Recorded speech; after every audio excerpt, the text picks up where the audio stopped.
hold on. There we go. Okay, my thing was down. My apologies. Hello, welcome to another episode of The Watch with me, your host, John Lee Watch. I am your, essentially your liaison as I guide through the sporting world as we cover everything involving the world of boxing and me. I make some noise, clap it up, get excited wherever you are for real this time, now that you can hear me. And we got so much in store for you today. We got Elected Devin Haney calling out Ryan Garcia legitimately this time. This ain't a flick. This ain't a fluke. This is legit. Oh my gosh. With a date attached to the post over the course of over the ways of social media.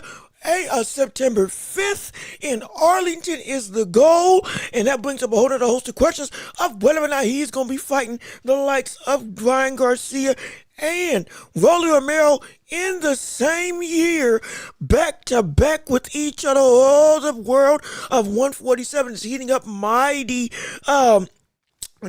spectacularly, if I do say so myself, and it leads to a lot of questions, a lot of comments, a lot of responses, and a lot of debate as to how this potential venture into championship unification can go about, as well as on this show we're going to talk about Dave Benavidez versus Zurdo Ramirez, the build-up to the All-Mexican War of historic proportions at cruiserweight, with the Mexican Monster going and taking on the challenge up at 200 pounds, up against one of the arguably the best cruiserweight in the world, at least at minimum tied in Zurdo Ramirez. We're going to start breaking down that fight. How can it go? How can it look? What can the Mexican Monster do against what would be his gravest challenge yet, as well as so much more on the show. We thank you for tuning in. We thank you for listening. If it's your first time here, hey, hello, welcome. We're so glad you chose to be a part of our show. Be sure to leave a like on the video. Come on, one like makes a world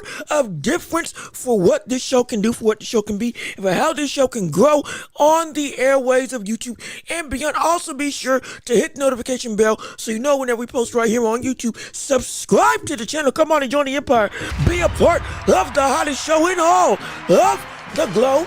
And also be sure to do the most important thing, which is to share the show with everybody that you know, so that we can keep on building up this empire together, all with you and your support. We can turn this into the hottest show in all the globe. Everywhere can see that this is the place to be, all with you being a part of this community and of this channel. We appreciate it oh so much. We're so glad that you're here with us on the ride. But with all, one more thing, if you want to support the channel monetarily, because we can't do this without you, we're able to be made possible by viewers like you. We got Cash App, PayPal, links down below in the description, super chat, super gift, stickers, and all that stuff. If you can support the channel, would mean the world to me.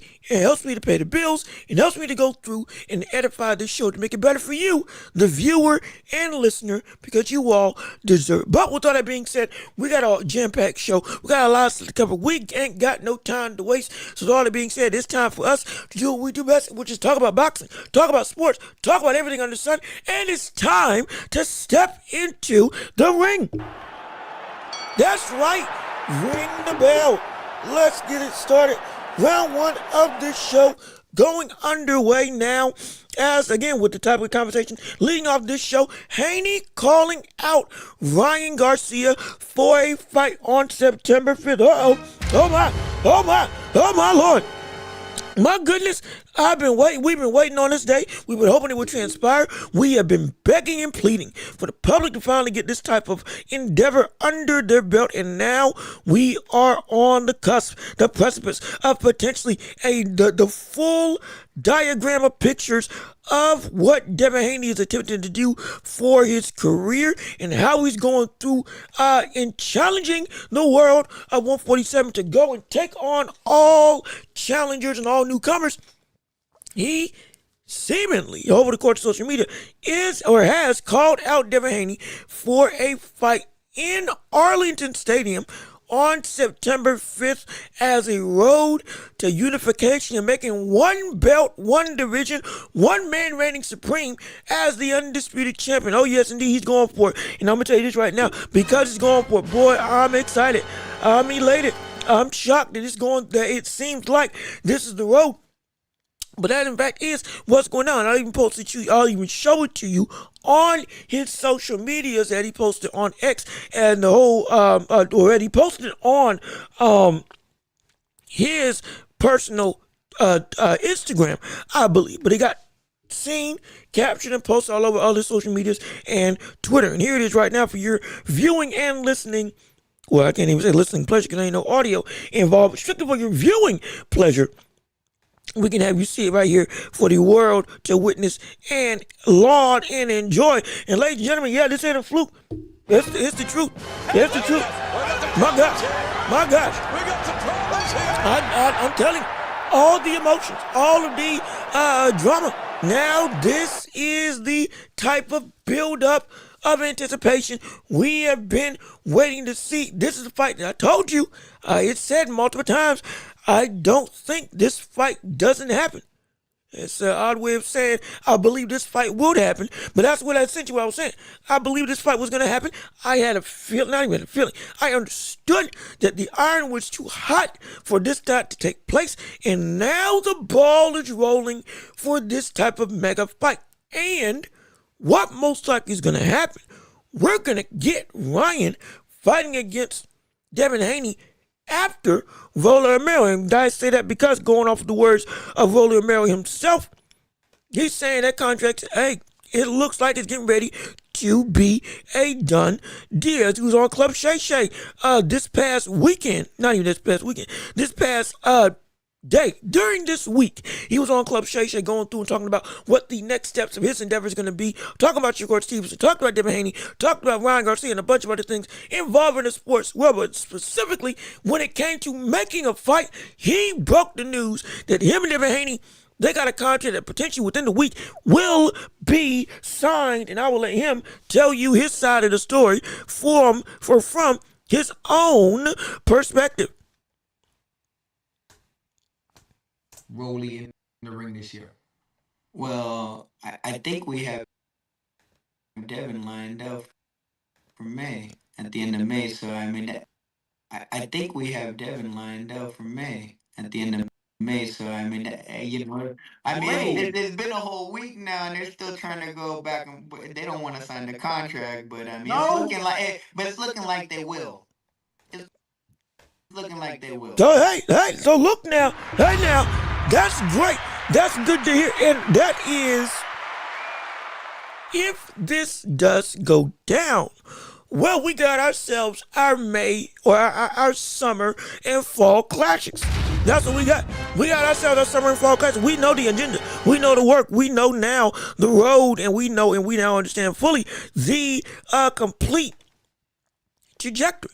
And we're excited for it. And it was, but now what brings up the question is a little bit different ambiance. And again, we have multiple title cards, multiple different things. Like we got Haney fighting Ryan and Rolly. That looks to be the goal, which again is in fact the valid claim to trajectory. However, unlike last time when it was Ryan Garcia that ruined the party, now for this fight with Rolly Romero against Devin Haney, the big fight is still the big fight, Devin versus Ryan in the rematch. But now the ball is into Haney's court. You can't mess it up this time, unlike your cohorts did the last time. That's the thing. That's the biggest issue. You can't be the one to mess it up this time, unlike how Ryan Garcia messed it up last time. There is a necessity to win for this fight if you're Devin Haney, due to the fact that not only is this still the fight that people want to see, not only is this still the fight that everybody aspires to witness, this is the fight that, in all honesty, just like it went wrong for Ryan Garcia, it could go wrong for Devin Haney. And Lord knows if that's the case, well, then that fight was going to lose a lot of luster. It's an interesting sentiment of how the conversation was surrounding Ryan Garcia in their initial build-up to their rematch, and how, oh my gosh, you wet the bed, you folded, you sold, how can you lose? Now that same pressure is on somebody like a Devin Haney. It's just an interesting dynamic. Crazy how the sport comes full circle, and now it's your job to do your job when it was somebody else's job And they got the same blame. Now it's your opportunity to make or break this same cycle. And if that's the case, whatever it may be, well, the chips will fall where they may. But either way, this is it. September and May. Look to me, we got ourselves a mid-year classics, or rather mid-year, I can't call it a classic, but a mid-year blueprint. That's the thing we can say. That's the more apropos statement. We got ourselves a mid-year, a quarterly plan. That's the word I was looking for. We got ourselves a quarterly plan now. And this makes sense. And it also goes back to the conversation with the A-side, B-side talk in the world of boxing. Now, granted, I'm not somebody that loves to talk about A-side, B-side conversations. Yes, I put out a short talking about the reasons why people hold Devin Haney as you are not the A-side in talks with Ryan Garcia from the public perspective due to his recent outings in the sport of boxing. Again, you can go watch the short just to see exactly what I had to say. And also, real quick, excuse me, let me go and fix my camera real quick, just a tad. Just want to make sure everything is straight, is on the literal straight and narrow. Just want to make sure everything's on the straight and narrow when it comes to what's the word? Equilibrium, symmetry. In the word, that's what I was looking for. Symmetry when it comes to having ourselves look the part of being the consummate professional. But even still, regardless, we're getting back to the conversation. Devin, we're looking at this fight, mid-year blueprint, and going back to the A-side, B-side conversation that we've heard, bring up again with Ryan Garcia and Devin Haney, potential rematch. We are now looking at Devin Haney, this move to fight ROLLY, if it does get signed, makes sense because this would give him the leverage to be able to talk like the legacy should be deserving of him talking. And again, people are still debating. Should he get more money? Should he be the favorite in terms of looking at can he win the fight?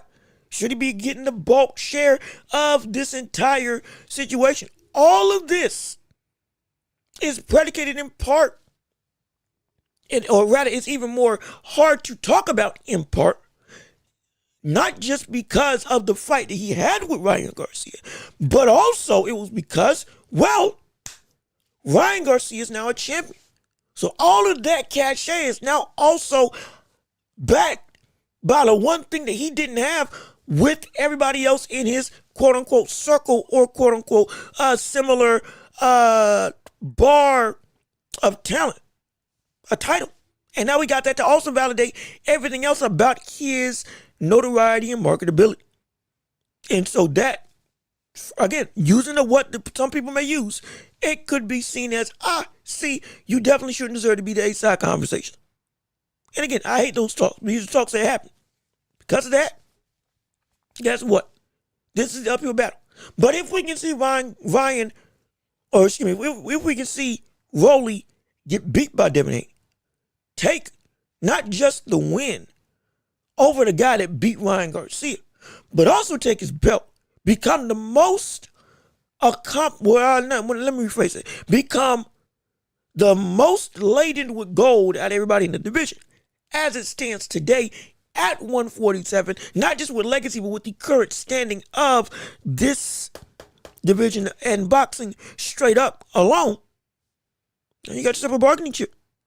If you put up a dominant performance, now you got yourself even more. Hey, you can't just walk over me and say I don't deserve X, Y, Z because you look at what I did. And using I got cheated. And using I beat the guy that beat you. And using a more accomplished past and present.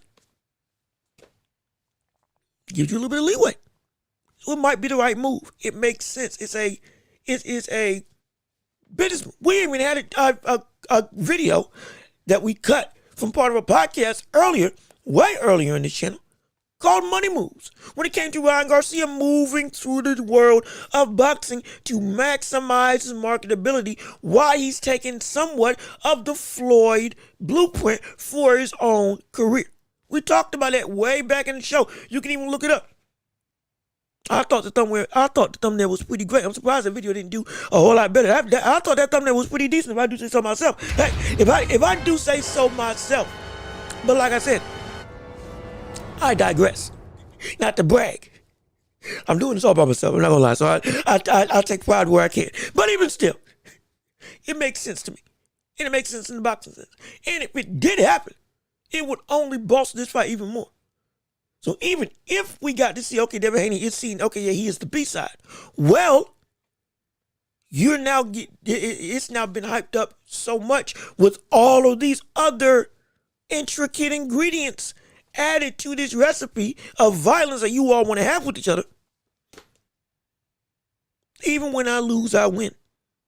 To that type of degree. And still ultimately get a bigger share of the bulk, a bigger share of the pie than he would have gotten if he didn't have those accolades at 147 that he would have if he beat Rolly. And again, if, because nothing's set in stone. But that's just my perspective. Let me see what you all got to say. We got people in the chat, like with Burr. What's going on with your Burr? Thank you for tuning in to the show with us on today. Technique also with you. Thank you for tuning in. We're so glad you, Technique, and Burr, and everybody else listening and watching is here. Please leave a like on the stream. Share the show. It helps out so much. It makes this show helps us to be seen by the public. And hey, we want 1,000 people, 2,000 people. We want getting views like Mr. Beast, and we can make it happen all with you and your support if we just do one small click with the like button and sharing with anybody around you. I don't care if they don't like boxing or sports, they'll be entertained with listening to us. Oh yes indeed, I tell you what, I promise you. But even still,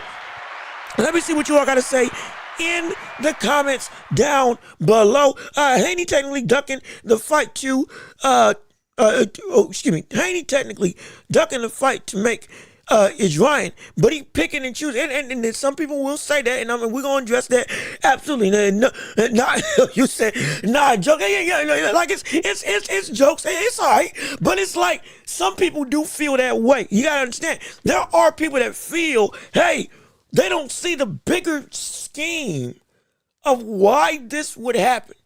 It's only about, what we want in the immediate. And I get it. What we want is the biggest thing. If we get Ryan Garcia without Rolly, if we get Ryan Garcia and Devin without Rolly Romero, without Rolly Romero, guess what? That's still the second biggest fight, or outright the biggest fight in all of boxing. Straight up. The only rivals would be Tank versus Shakur or Junto versus Inoue. That's it. That's literally it. So, or again, the favorite matchup of Canelo versus Benavidez. Those are the only fights that would be bigger today. So of course, we want that now. I get it. I completely understand. It's just the fact that the bigger picture of the moment is money and with power.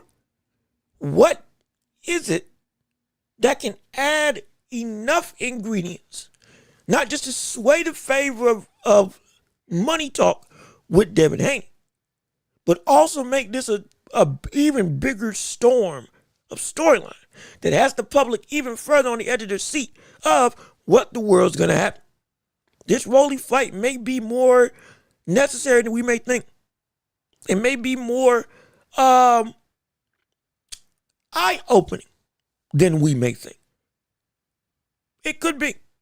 And it could be just the right volatile side quest to lead to when the ultimate boss fight comes between those two. Blows up even more.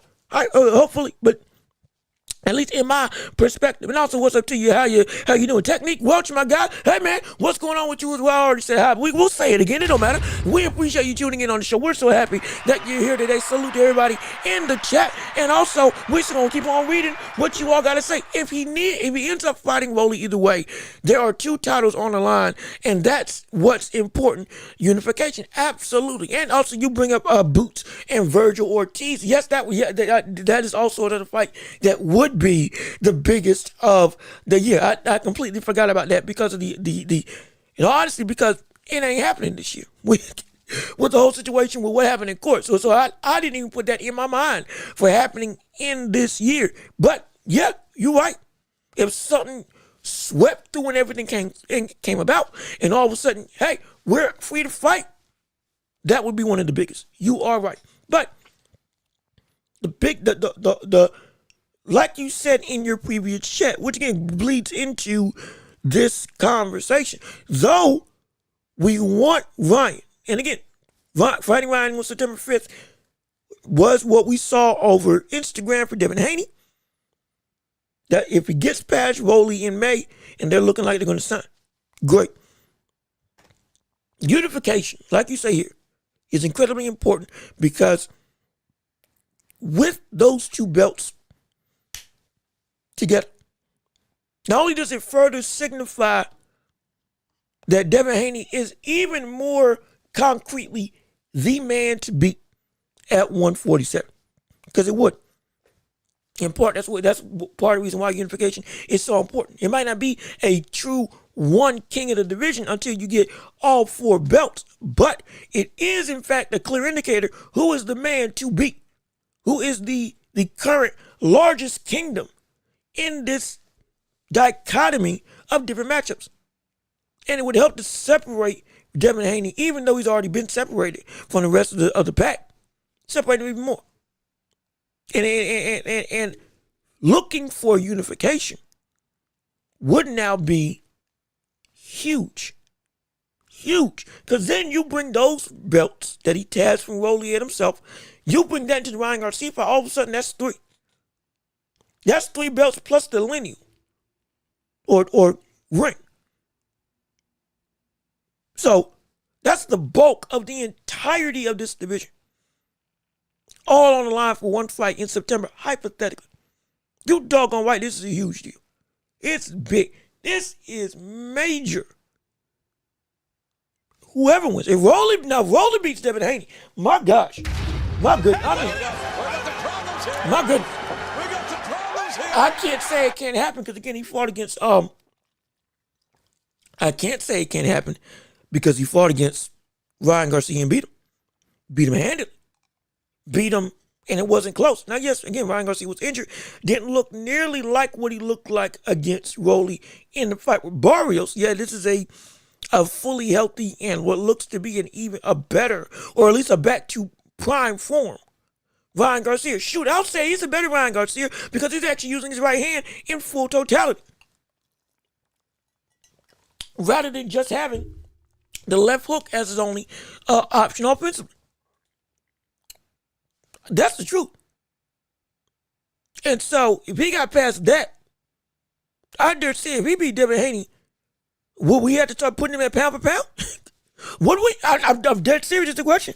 It's a question. Shoot, if in a world, and again, I'm just talking, but in a world, a fictitious world that could become reality in a very unlikely but potential future, if we saw Rolly Romero beat Devin Haney, and then run the block back and beat this Ryan Garcia for unification and for the ring. At that point, you know what I'll say? I'll say, you know what? He's top three. If he does that, I'll say he's top three. I'll say he's top three. Just because for the absurdity of it all, I'll say he's top three. I don't care, because that would be the most unlikely thing. That would be the most unlikely thing. Shocking all. Oh gosh, it's just weird thinking about that can actually happen. It's weird. It's weird. It's not like it at all, but it's like there's a world somehow where he goes and spins the block and beats them both. Insane if he actually went about that way. Let me see. Haney might collect two belts and then try to fight Zayas, possibly. Now, I know for a fact, after these two fights, it's going to be either Keyshawn Davis or Zayas at 154. It's going to be one of them. I can guarantee. I can promise you. The winner of this fight, after the ultimate goal of Ryan versus Devin, if he takes all the belts, or the majority of the belts, he's going to either fight Keyshawn Davis that next year in January, February, or March, or he will go up to 154 and he's going to fight Zayas. If, again, Zayas is still champion by the time he's up there. But now the likes of Boots and Virgil Ortiz is in his crosshairs. Or rather, he is in their domain. Let me rephrase it. Well, actually, both are true. They are in his crosshairs. Because Devin Haney, if he's keeping true with what he's normally been doing, he doesn't duck smoke. So yeah, he is going to be looking to fight. He will be. But but it's not his world anymore if he goes up there. It's not his world anymore if he goes up to 154. It is not his world anymore if he goes up to 154. I'll say that today. I'll say that right now. Doesn't mean he can't win, but he doesn't own the space like he was owning it at 135, 140, 147. It's not his territory just to control. He's got to take that. That's different. That's a step up in competition. Boy, you're gonna have a time and a half beating them at 154, even without as good as you were. But I could see that being one of two options. Either Keyshawn at 147, give him a chance like he's been running his mouth trying to get. It's another big fight, would be incredibly lucrative. Would have said, everybody would say, hey, you know what, it's a fight that makes sense. And it would sell. That's how Keyshawn Davis is looking right now. And he's already confirmed. This actually brings us to the next point of the discussion. Well, this actually brings up another point of this, because he's already confirmed that he is going to be moving up to 147. So that is indeed possible. We're going to play that clip later on in the show, because we got a segment on Keyshawn Davis talking about his ability at 147. What can he indeed achieve at this new division that he's not committed to fully going to? We'll talk about that later on in the show. Let me see. Or I can see Haney trying to collect 2 belts and then fight Ryan, because he's going to end up, or he's going to end up telling him to catch. So he's going to fight Rolly, get the belts, and then say, you're not accomplished enough to be able to face off against me. Until you get 2 belts of your own, you don't be in the ring, and then now catch up with me, and I'm going to move on with my day. If he does that, that's a duck. Hey, look, if he does that, that's a duck. That's a duck. He better not do that. He better not do that.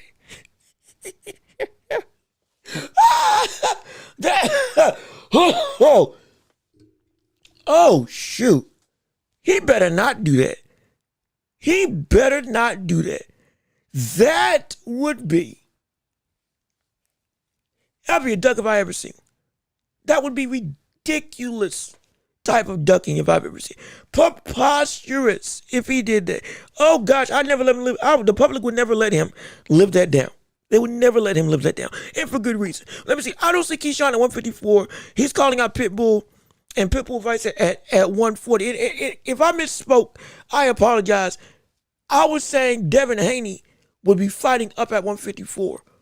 Or he would be fighting Keyshawn Davis at 147. Not Keyshawn Davis fighting up at 154. Keyshawn Davis is not fighting up at 154. Be clear. Not yet. I don't think he's going up there anytime soon. At this current point in time. I doubt he's going up there anytime soon. At this point in time. He would fight Pitbull. And Pitbull would have to come up and fight at a catch weight between 140 and 147. But he's ultimately gunning for Devin Haney. If he doesn't get Devin Haney, he will probably go after the other champions around 147. Like maybe a Gary Antoine Russell. Maybe. Or, no, that's at 140.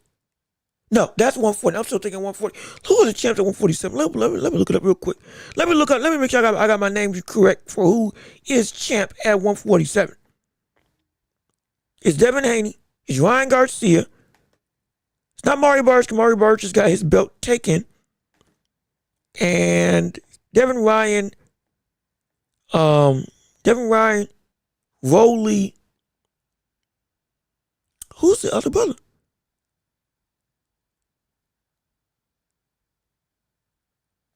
Devin, Ryan, Rolly. Oh, Devin Haney again, because he's got 2 of them. Yeah, I forgot. Yep, he's got two. I believe. He does have two right. He's got two correct. No, what? Let, I got it. Hold on. I got it. We about to do some live research. We about to look this up right now. Hold on. Wait a minute. Come on, ESPN. I know you ain't as privy with covering the sport like you used to, but you still got the champions ranked accordingly. Okay, yeah. Devin Haney, Lewis Crocker, that's what I was missing. Haney, Crocker, Rolly, Ryan. Those are the four champions in boxing. I apologize. I completely missed Lewis Crocker as being a champion at the division. So yeah. So it's Haney, Crocker, Rolly, Ryan. We could see, now I doubt we see Ryan fight again up until we get the fight with Devin Haney.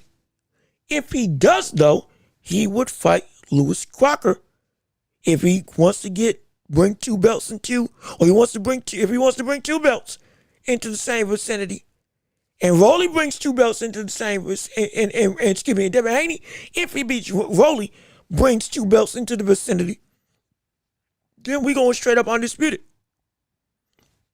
And imagine that. I'm saying if, I doubt we'd see Ryan fight again before the Devin Haney fight. But if he does, we would then get undisputed between Devin Haney and Ryan Garcia if he was able to beat Lewis Crocker and Devin Haney beat Rolly Romero. That would be very interesting. That would be very interesting. If it went down that road. But will it? I'm not sure. But yeah, you're right. Crocker, Ryan, Rolly, and Haney. Let me see. Yo, Bud, what's going on with you? Hey, how you doing? Bud Crawford, appreciate you coming on the show. So happy that you're here with us on today. What it do with you all? Hopefully you're having a great day, a great show. It's been raining heavy down south, down here. So we got pollen, we got rain, we got wind, we got heat and cold. I don't know what the world's going on. I tell you, man, it's bipolar weather everywhere. But either way, we're still going to enjoy it. And hopefully we'll make your day a little bit brighter, a little bit better, and giving yourself a little bit of fun on this Thursday afternoon as you're going throughout your work day or just chilling wherever you may be. And please keep on liking the stream and keep on sharing the show for what we got going on. Absolutely. But the biggest thing in all of this, Rolly is he can be an X factor to mess up this rematch, but most likely he will be a necessary step towards the ultimate goal of fighting Ryan Garcia for unification status. And if that's the case, that's great. That's phenomenal. I can't wait to see it. The biggest thing is we're seeing, like I said, a blueprint. And we wanted a blueprint because we were unsure of what's going down. And now we got some confirmation. And now all the speculation, it can begin. But at least it's not beginning with just blind hope. At least there's some real gravity, tangibility, seemingly, to what we got going on with this potential fight. And so, that's great. That's phenomenal. I'm all for it. No question about that. And let's be clear. Now that this is heating up, if we do see Devin fight Rolly, well, what's the likelihood you think we can actually get this upset? In all seriousness. I've been seeing some people over social media, I've been seeing some pundits saying, even though we understand Rolly is indeed not the fighter that Devin Haney is, there's still the capacity that if he did it to Ryan, he can do it to you. If he gave him some trouble, he can do it to you. If he garnered Tank's respect because of his own power, he showed enough has the tools, or at least the weapon, that can go through and clock and damage and potentially disrupt what Devin Haney wants to do, which is power. But as strong as well. Physicality is one of the biggest weaknesses of Devin Haney in terms of pushing back against him, if you can, because he's incredibly strong in his own right. But you making it a rough and tough affair. Debo Deb doesn't always live up to that same Debo moniker. So that leads to, at times, if you can do it right, you give him some trouble.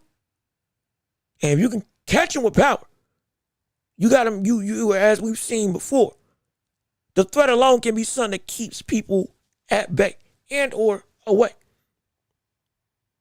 And in terms of like with Devin Haney, so it might be something more to this fight as a potential real competitive forever than we may want to expect. But again, we'll talk about that as the show goes on. But let me keep on reading what you all have to say. To be honest, the only thing that gives Rolly problems is pressure. And that's not what Devin Haney does. So it's interesting. And see, that's the thing. If you can go look at the fight with Barrosos. Barrosos was so strong. He should have won that fight, much. If Tony Weeks didn't do that ignorant stoppage, that was one of the most blatant, disrespectful things I've ever seen. That brother should be a champion, or should have been a champion at that point in time. 40-something years old. Methuselah. I have to call that brother the Old Testament. Take that nickname from LeBron and put it on him. That's what we should have been called. But if you go back and watch that fight, brother, that's the only time I've ever seen Rolly, outside of the Eastside Cruz fight. That's the only time I've seen Rolly legitimately hesitant because of what was coming, what was the damage coming to him. That threat, my gosh, horrific was what that was. Well, that's what he was seeing going up against him. When he fought against Tank, he took it to Tank. He tried to go and bum rush him, tried to use his explosiveness, use his best weapons. But if you could operate within that chaos of, he's egging to go and pounce to attack, and you can handle yourself in that way, you can set up a knockout like we saw with Tank Davis. And if you can't give resistance, you just try to box, straight on like with Ryan Garcia. Though, yes, he can be beat by boxing. He's got, especially today, enough maturity now that he's able to now box somewhat himself. And yet, if you don't pressure him, he can go and give you some issues. He can go and give you some problems. He can go and catch you and make it so that make it so that you're in more danger than you feel. And it's due to his style. It's not just because he's a power puncher and he's able to he's not this. It's not just because the brother punching like a chainsaw. It ain't just because of that. But it's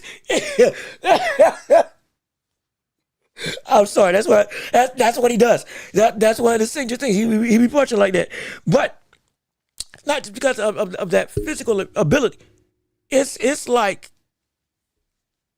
he's so odd when he fights that he's able to still, in the midst of your boxing, talent, get under your skin in regards to it's so strange. The beat's so off.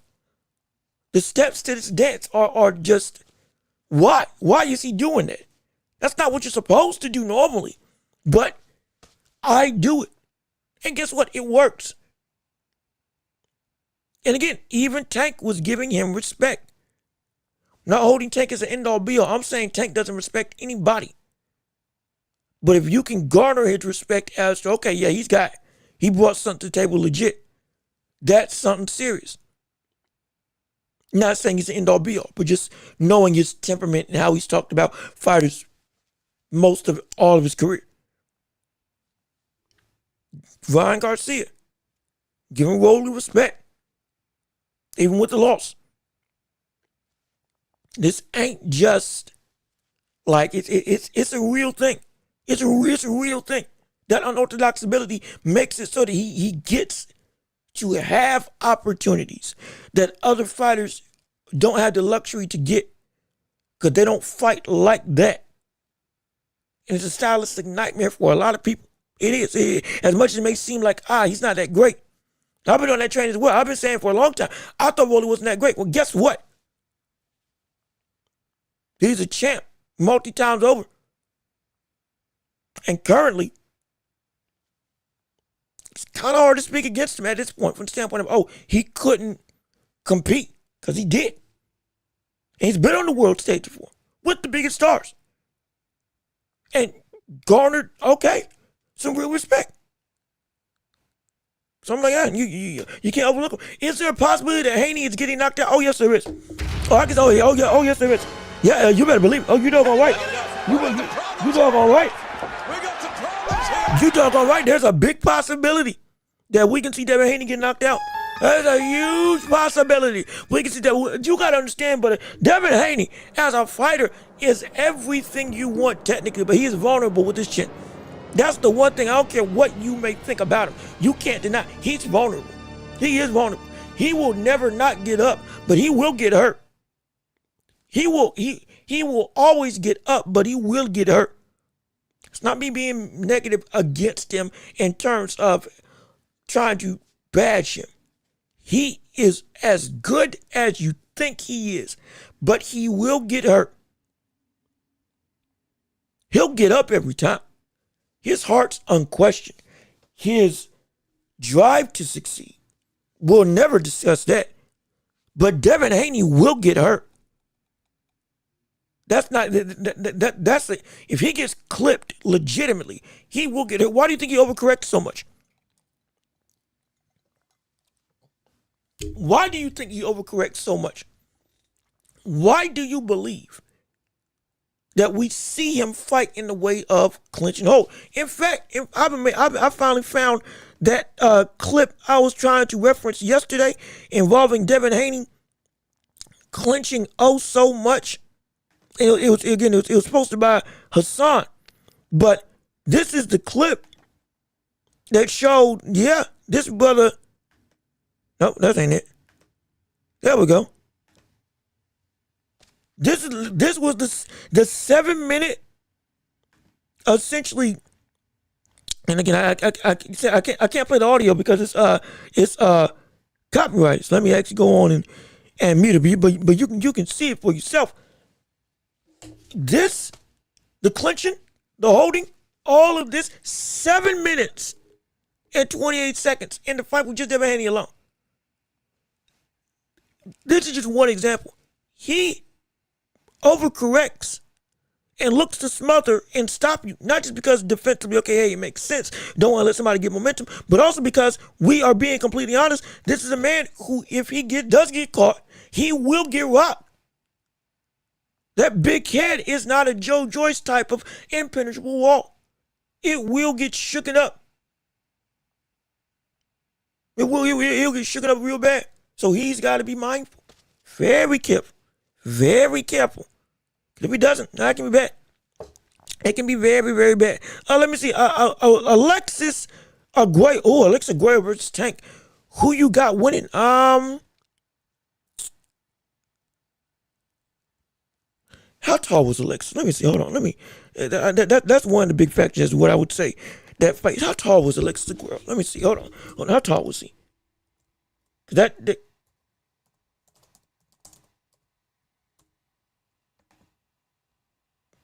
he was. What was his height?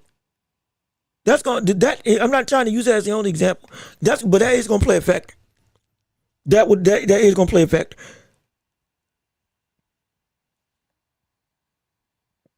Yep, super feather 126. But he was 5'10". 5'10", 72-inch reach. But super featherweight.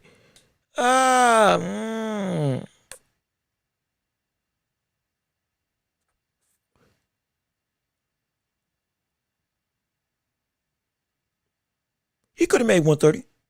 In fact, did he fight at 130? Oh, no, he fought. Oh, yeah. Oh, never mind. I'm sorry. I forgot this brother fought all the way to 140. Yeah, no, Alexis Aguero. Absolutely. No question. Alexis Aguero. At 135, yeah, Alexis Aguero at 135, yeah. I'm taking Alexis. I'm taking Alexis. Because now we're dealing with somebody who we just talked about him getting frustrated against Lamont Roach. We just talked about him a couple of months ago, getting frustrated with Lamont Roach and why that can be high. You know what? He as some people were saying, is his greatness as good as we have been touting it to be? When it comes to the likes of all of a sudden, you look at some of these close fights that we thought should have been easy work. Now it's like, oh my!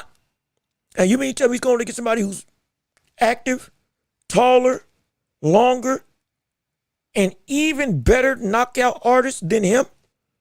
Who's gone up against competition the Tank hasn't even touched from the standpoint of Aaron Pryor, just as one of the names?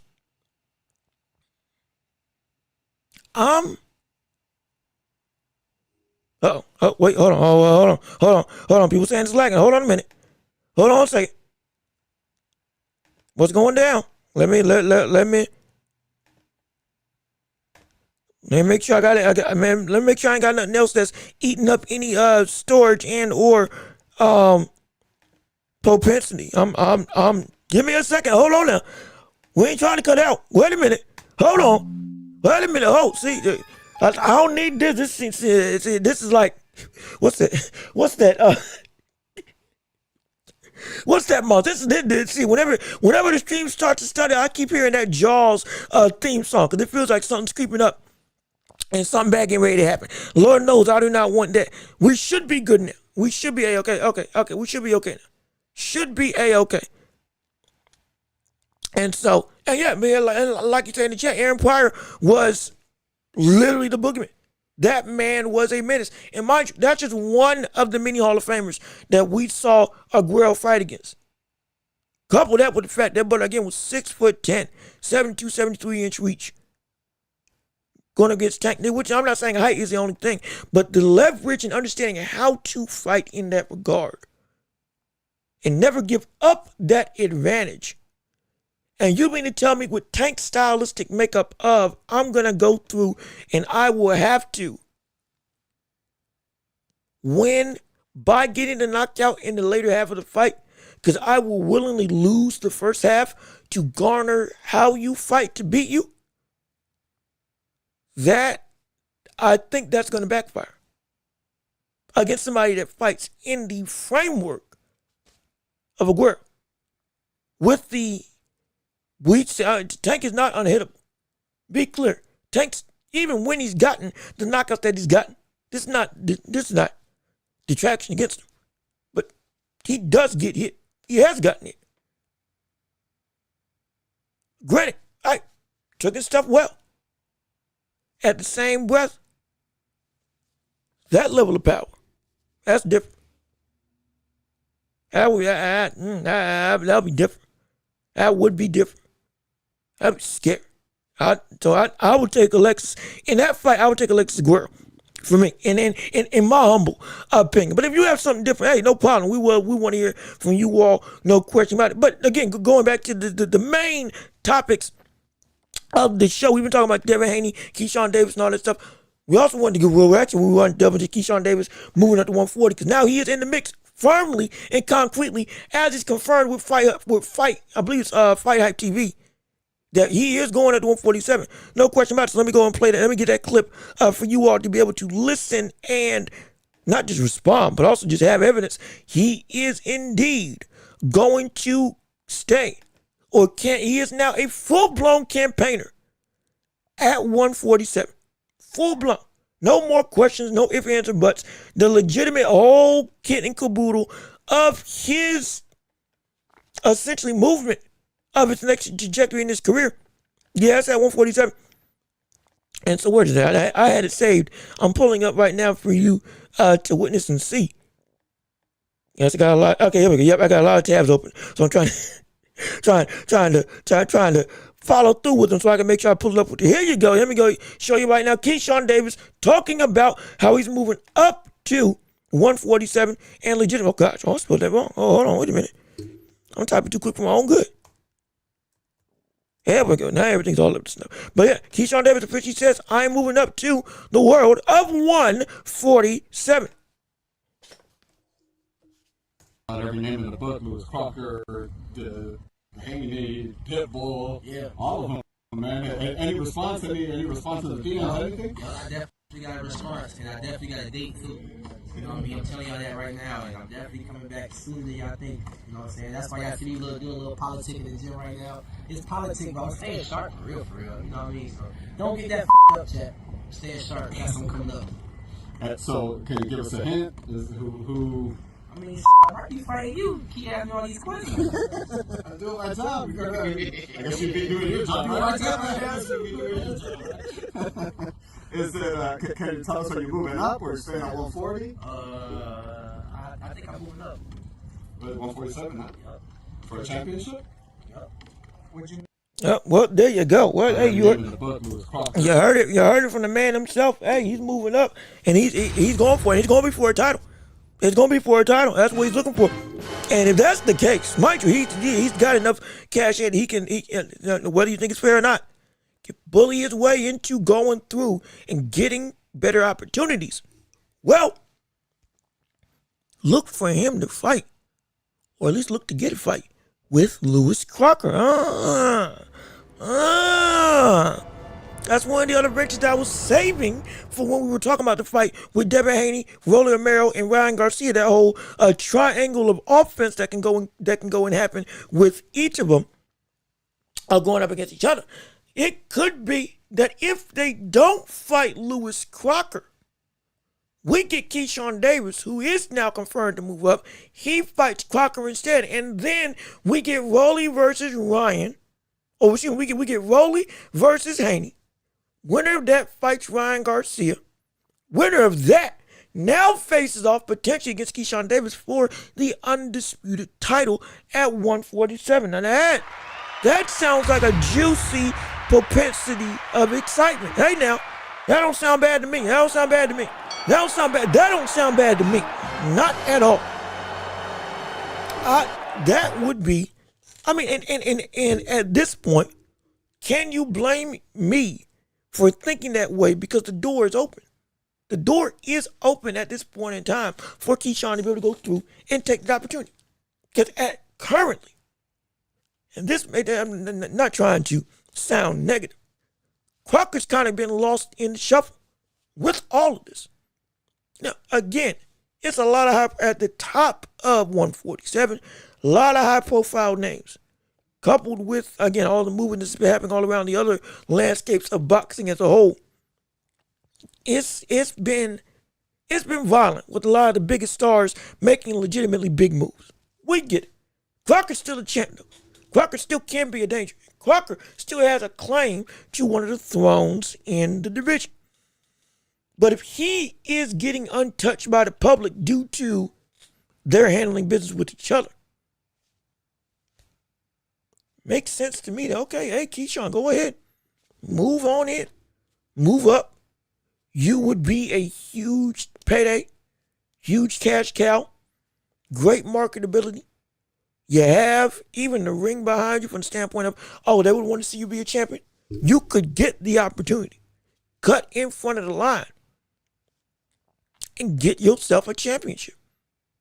And your first fight at a new division. You could.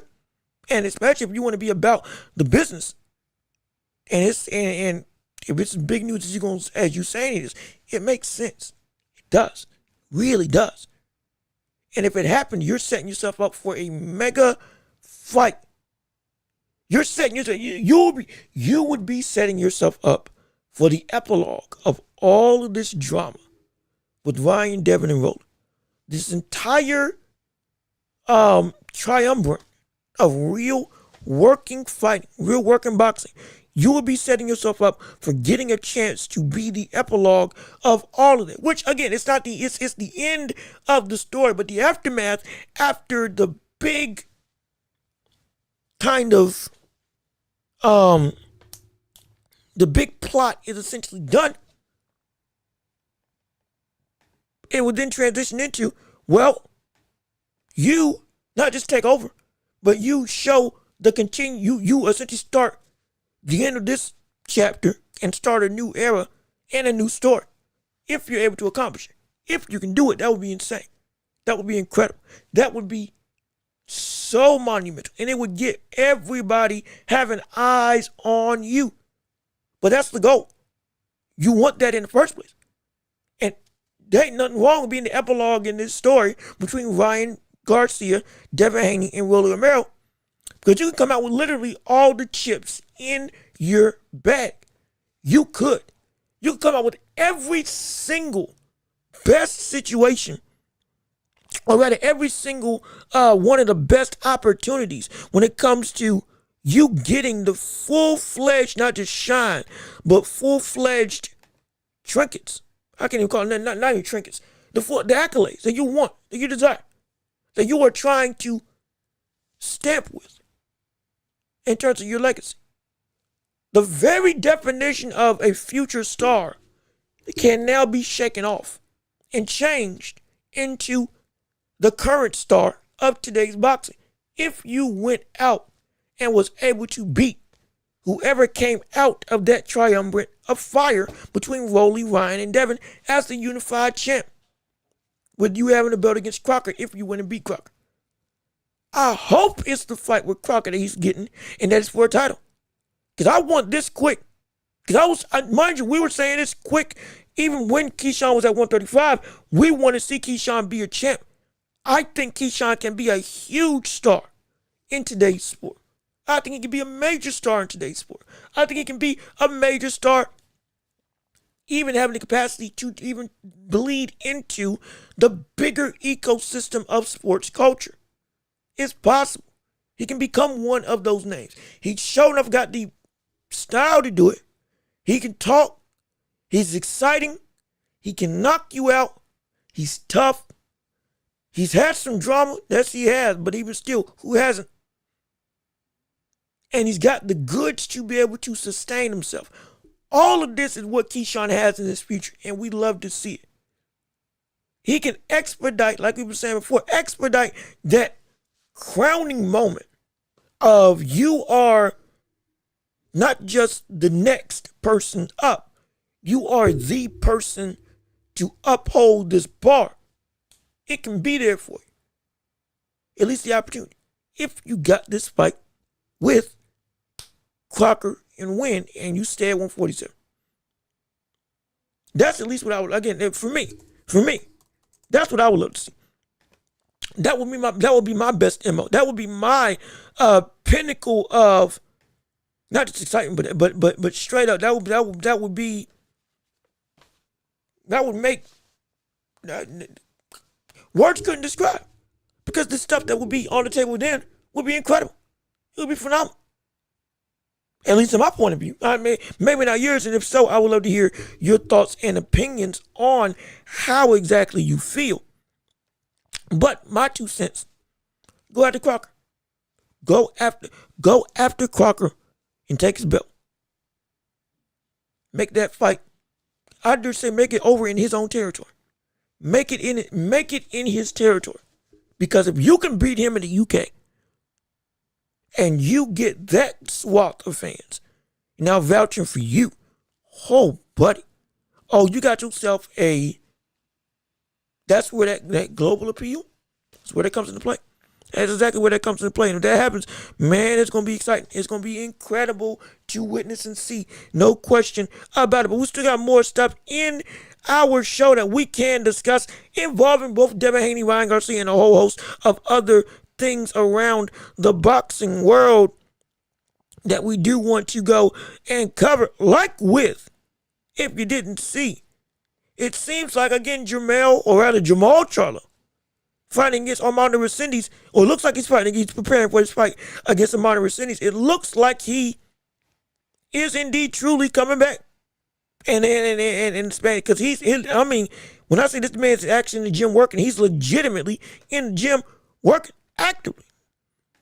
Again, with shortcuts of him working the pad, going through.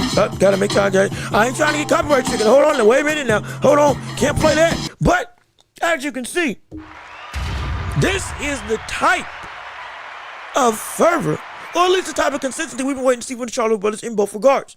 Finally coming back. Right, this ain't Jamal, it's Jamal, the bigger brother of the two, the one that's fighting at 168. Finally getting the fight with, or looks like he's going to be getting the fight with Armando Resendiz, which should have already happened years ago after we saw Armando beat Caleb Plant in what was supposed to be a building up fight with Caleb Plant and Charlo, where both of them faced off against other opponents, and then they both faced off against themselves with a grudge match that they have been building up for the likes of 4 years, because Caleb Plant slapped Charlo upside the head, or vice versa. Somebody slapped somebody, and ever since then they've not liked each other. So we thought that was going to be the case, and we are going to get that fight. But again, Caleb Plant dropped the bag, and so now might be a year or two later. But we getting the fight that we should have gotten a while ago. And it's a very interesting sentiment because I want to have your opinions on this. How exactly is Charlo going to look coming back into boxing now? Since his fight with, I can't even remember who he fought on that card with Caleb Plant. But since the last time we saw him fight upwards of 2 years ago, I think. How do you think he's going to be able to keep that same flow of work and sharpness? And do you think that these longer layoffs are eventually going to catch up to him to the point that, okay, yeah,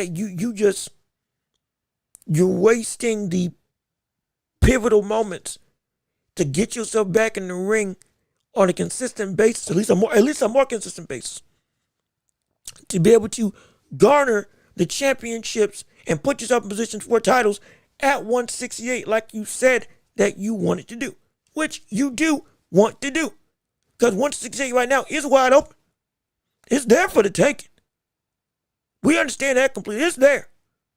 168 with Canelo losing the title and Billy, again, I believe in Billy being an interim champion still. Shiraz, I think even Carlos Adames moving up to 168. If he's not, he's still at 160. I apologize. But even still, between that ebb and flow area, you got yourself a bunch of fights you can go through and conquer. Shoot, even Canelo, with him beating your brother, you can go through and get yourself, if you get yourself in championship contention, get revenge for the bloodline. Revenge for the bloodline. For what got done wrong by your brother. Wipe away the sins of your blood to go through and get it back in blood against the man who did your family, or rather did your brother wrong. Not because he cheated, but because he just beat him outright. That's the road I want to see. However, it's up to Charles to take that road. And it's up, even after this Cindy's fight, if he does get it, if it does happen, if he does win, I'm more concerned that once it happens, he's just going to stay put. And for the reason why, and by stay put, I mean not continue that momentum and keep these long stagnated layoffs as a consistent thing. Yes, I know fighters only fight about twice a year today. But by that standard, if you're only fighting once a year, unless you're just taking a year off to prepare for the fight of your life, that ain't good. That ain't good. At least from my perspective. Because it only deteriorates what you have left in your ability. I'm not saying Charles is going to be washed and done. But again, this is part of the reason why I've said multiple times, I don't trust him nearly as much. The trust in that Charlo name is waning for me. Though both brothers are different. In some cases, the same issues have applied to both of them. They ain't fighting. And even when they do fight, they stop fighting after they fight for a longer period of time than what is needed for not just their recovery, but also to keep their skills the way that they need to be. At least in my point of view. So with him coming back, I'm excited. I hope we see him do good. I hope we see the jab be still just as sharp. The power and the reflexes still all be there. Charlo can still be a great competitor. Both of them can be in their respective divisions. There's still a big carrying weight for the Charlo name, and there should be.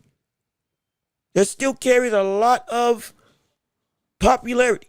The public still has feelings and want to come out and see them. At the same breath, there's the just like we've said with other fighters, it can wane real quick, so you got to be careful. And with Charlo, we don't want it to be the case, but him training and being in gym actively now, great. Sustaining it after this, that's my biggest concern. That's my biggest concern, in my opinion. But let me see. Julius, what's going on with you? How you doing? Good to see you. Thank you for tuning into the show. With us on today, we are talking about boxing and so much more. We're getting ready to transition into the championship rounds as we do want to be sure we give some time to talk about the NBA, because if you didn't know, brother, we just had a record broken and Kobe Bryant is no longer second highest scorer in NBA history as Bam Adebayo took his place. My gosh, I want some time to talk about that, because that is shocking all. And there's a lot that people got to say. And like I said, we talk about more than just the sport of boxing. We are a sports show primarily dealing in the boxing zeitgeist. But I can talk about everything. I'll be clear. Oh, y'all know me. Oh, I'm a bad brother. I'm a bad brother when it when it comes to doing this sports thing. But we want to have some time to talk about that, absolutely, and have your voice be heard, and you all be able to control the show. But in all actuality, we still want to cover, that's going to be coming up later. We're still going to talk about boxing right now. But let me see. Did you follow up with the Tank question already? I missed it. Oh. No, we didn't. Hold on. Wait a minute. No. We didn't. We had saved that, because I'm not going to lie, I wanted to see, I was trying to see if we won't get some more people kind of in the stream before we brought it up, because it was a really good question that you brought up last week that we wanted to make sure that we cover. And essentially, I believe it was something along the lines of, is Tank still able to knock people out in the same way at 140? Which is a very valid question. Can he, his competition level at 140 also speaks to the level of, can he put people out in the same way that he did at 135 if he stays? I'm not talking about for one fight. I'm talking about staying at that division. Will he be able to still do the same stuff? Especially if this is where he's going to have to, because his body can't go back down, he's got to campaign there. And so, yeah, we can talk about that right now, because that's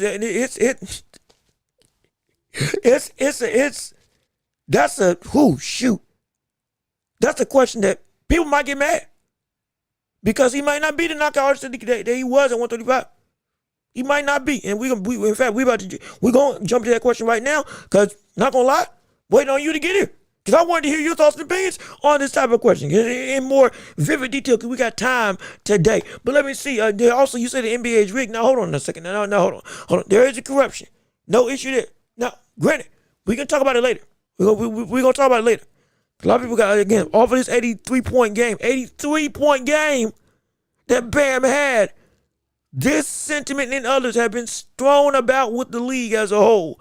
We're going to address it. Just stick around for the championship rounds. We will address it at the end of the show, because Lord knows I got some stuff I want to say about this whole endeavor when it comes to talking about this record that I thought would never be broken, at least by all people. One of the best defensive players in the league, which he is.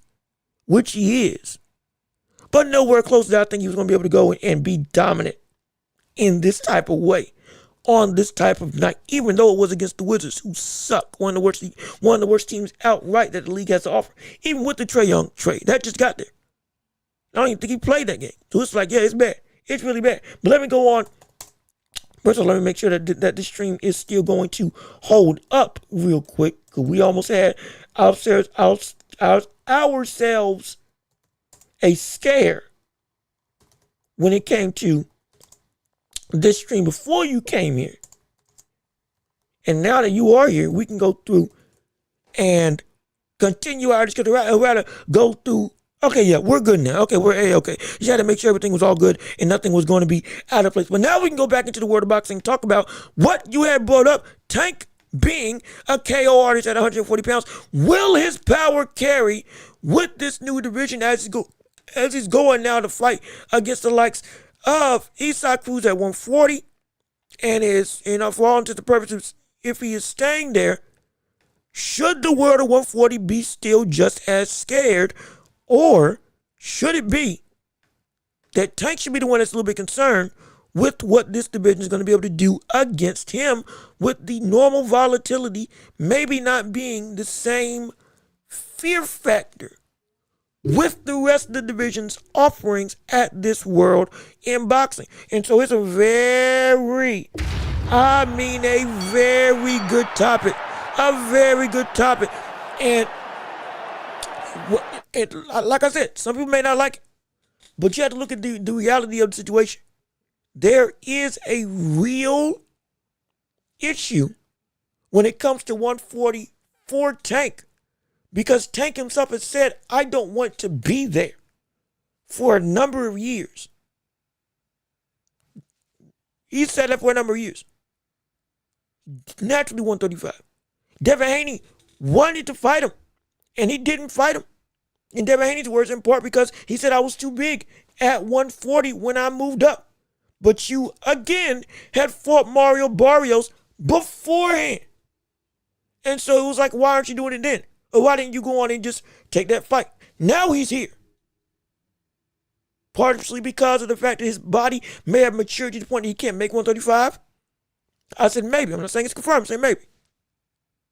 Or maybe it's because everybody's moved up from 135, and now all the big fights that would be guaranteed paychecks, because he knows he still wants to be about that money, are indeed up here. And with the blowback that he got from the likes of fighting against, or from the likes of planning to fight against Jake Paul, he can no longer move back down and fight irrelevant competition. Now, we can say, people have been saying that Isaac Cruz ain't nearly as competitive in their eyes, but still, it's more competitive. It's at least something along the lines of, it's at least a rematch that we thought should have been happening a long time ago, even if the luster is gone. So it's at least skirting into the funnel of types of fights that we want to see Tank in, which is phenomenal. But at this division, even with Isaac Cruz, Lamont Roach, now Shakur Stevens and Teofimo Lopez, there's a lot of people that power may not work the same way as it's been able to work throughout the entire career. Sure, Frank Martin's there, and you knocked out Frank Martin. Absolutely. I'm not saying there are people that you've beaten that aren't now up here. But there are people that you ain't beaten that are up here. That with what they look like now, you might not be the same but the killer that you were a while ago, at least at the lower weight class. Let me see. Mike Diesel, what's going on with you? Hey, what's going on? How you doing? Good to see you. Thank you for tuning in on the show, bringing that diesel power to our airways. We appreciate it. Hopefully you're leaving a like on the stream. Hopefully you're sharing the show. Hopefully you're enjoying the conversation. We want to hear from you in regards to what you have involved in the world of boxing. Right now we're talking about Tank being still a knockout savant at 140. Will it be the same level of one-punch KO power, or will it be some better resistance at this bigger division that he has stated he doesn't want to fight in, now that he's being forced for some reason to have to fight there against Isaac Cruz in a rematch, which could potentially start a domino effect of big-time fights around the world of boxing as a whole. Devin, but you say Devin ducked Keyshawn Davis. Now, I want to know how. I would like to know how. Now, and I say that because, yes, Devin had Bill Haney had an interview, or Bill Haney told Keyshawn, hey, we going to get it on. You fight me. If I beat Ortiz, you're going to get the fight, right? And Bill Haney was like, you sure? And Keyshawn was like, yeah. And he was like, bet. And they shook on it. So yeah, we didn't even cover that on this show. It seemed like we were going to get Keyshawn Davis and Devin Haney fighting against each other. Then, boom. Didn't happen. But it was because we were getting Devin Haney versus Ryan Garcia. The rematch that the public was saying we wanted to see. And then Roller Mail for unification. A fight that, while it may not be as anticipated, is unification. I'm not ever going to speak against somebody going after a title, especially against somebody who just got to the division, even though Keyshawn was looking for him. Oh, he was looking for him. When looking at this fight, when it comes to Keyshawn, no, that ain't it. When it comes, no, that ain't it either. Hold on. Wait a minute. No, that ain't it. There we go. When it comes to Keyshawn, I don't know what happened. I thought I was clicking the right thing. I wasn't.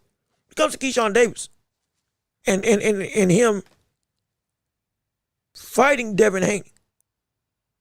There is other work that is going to, again, the bigger picture of this is Haney is getting ready for the biggest rival of his career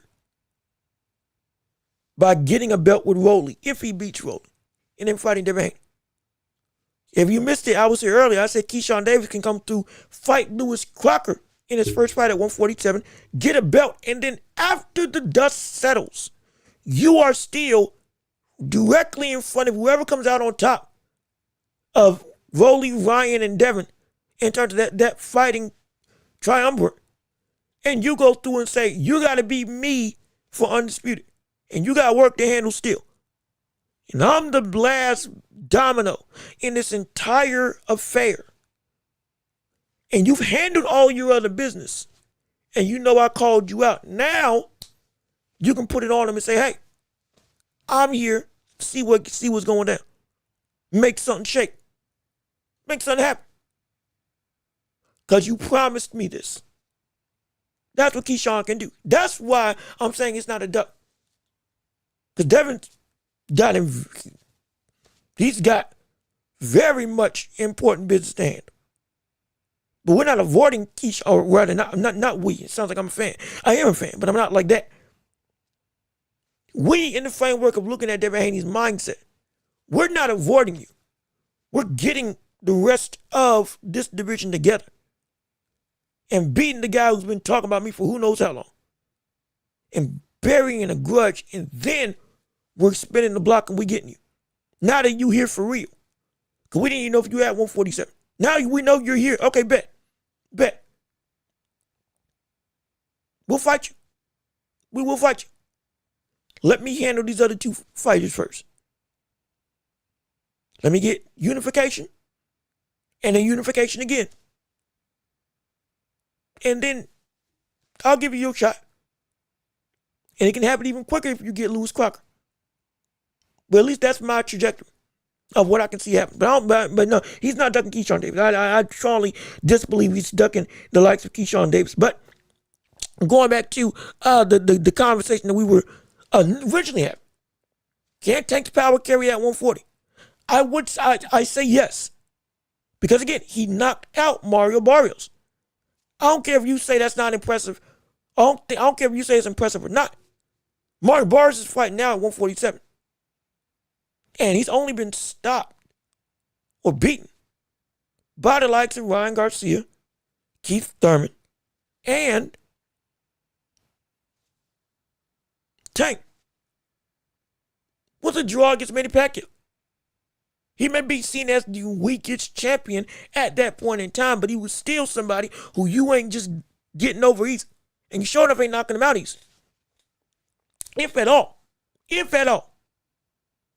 Because he got that type of heart. And he put him down. He had to get around the jab, he had to get around the length, he had to get around the height. It took him a minute. It looked a little bit concerning. But he found a way. That's what champions do. To quote Teddy Atlas, they find a way. And he did. Tank will be he's got the skills to find that same way at 140. It's just the fact that the same roadblock that we saw against Lamar Roach can now happen against other fighters at this division. Where all of a sudden, we are able to take the punch this guy brings. We're able to push him back up here. We're not weight drain. Don't forget, some of the biggest wins in Tank's career have been with the cloud of weight clauses above. Now, what do you think that's fair or not? That's not the question. I'm just saying up here, fighting at 140, there's no weight clause he can put for rehydration against anybody. Andy Uroka, Gary Antoine Russell, Tilvium Lopez, Shakur Stevenson, Dalton Smith, Sabril Matias. I can keep going down the list. Albert Puello. There's a lot of folks that it's for Tank in this situation, it's a land of giants. In this situation, it's a land of giants. There's a lot of big folks up here. There's a lot of physically imposing fighters up here that bring a level of power. Let's be completely honest. Tank is no longer just the all-encompassing. There's nobody that can come close to him in terms of punching ability anymore. We got a man that killed somebody in the ring, in Saburo Matias, as a contender, who just got knocked out by somebody from the UK in Dalton Smith, who just showed he got a chin and got punching power and got good technique. And knocked out the brother who seemingly never, the stone face of boxing in Saburo Matias, who seemingly is never hurt. Put him down. You got Russell, who's been not just one of the fastest punchers in the sport, but also straight up is one of the more deliberate power punchers that we got today. And Hiroka, arguably, if he had fought like he did when he got comfortable inside the ring with Gary Antoine Russell digging downstairs to the body, he arguably could have won that fight if he had started that same production earlier.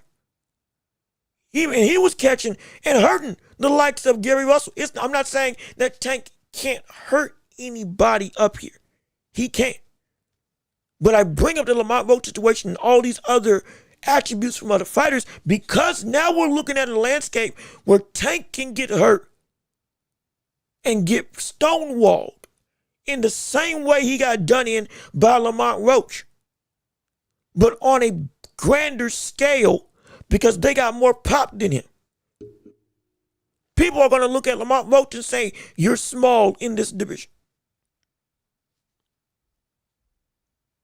Mind you, Lamont Roach took Tank's power, but got knocked down and was close to getting knocked out when he went up against Isaac Cruz.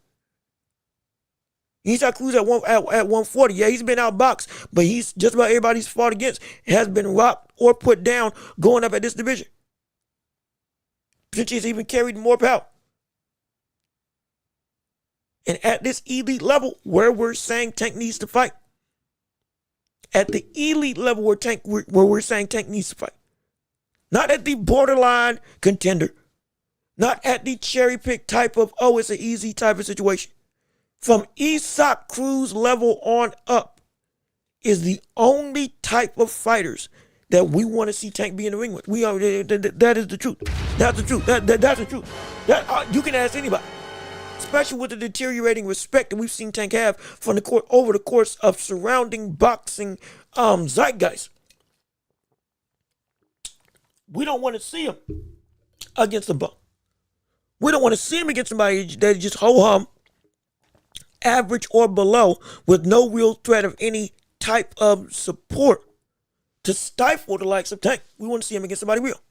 And that's what he's going up against. And because of that, at this division that we've been watching, this can get dangerous in a way that Tank's never experienced before.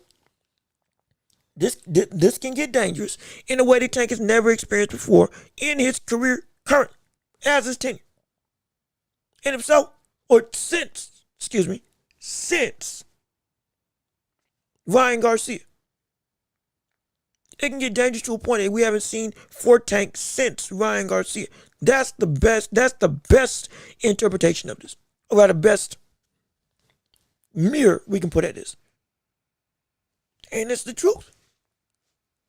It's absolutely the truth. Also, real quick, we just again shameless plug. Please keep on liking, streaming, sharing the show. But the second half to that equation, more than just can he punch, can he take the power? Will he get pushed back by the rest of the division? Will he be in danger with all of these legitimate killer punchers of you may get caught and you may get put in a bad state? You may be put in a situation where you and this shield of invincibility that got cracked against Lamont Roach now fully goes asunder. And all of a sudden, for the first time, we're seeing Tank on the back foot because he's in danger. Legit danger. Not just to being, oh, you can meet me in the pocket and we can both trade with each other because I can take what you're dishing out.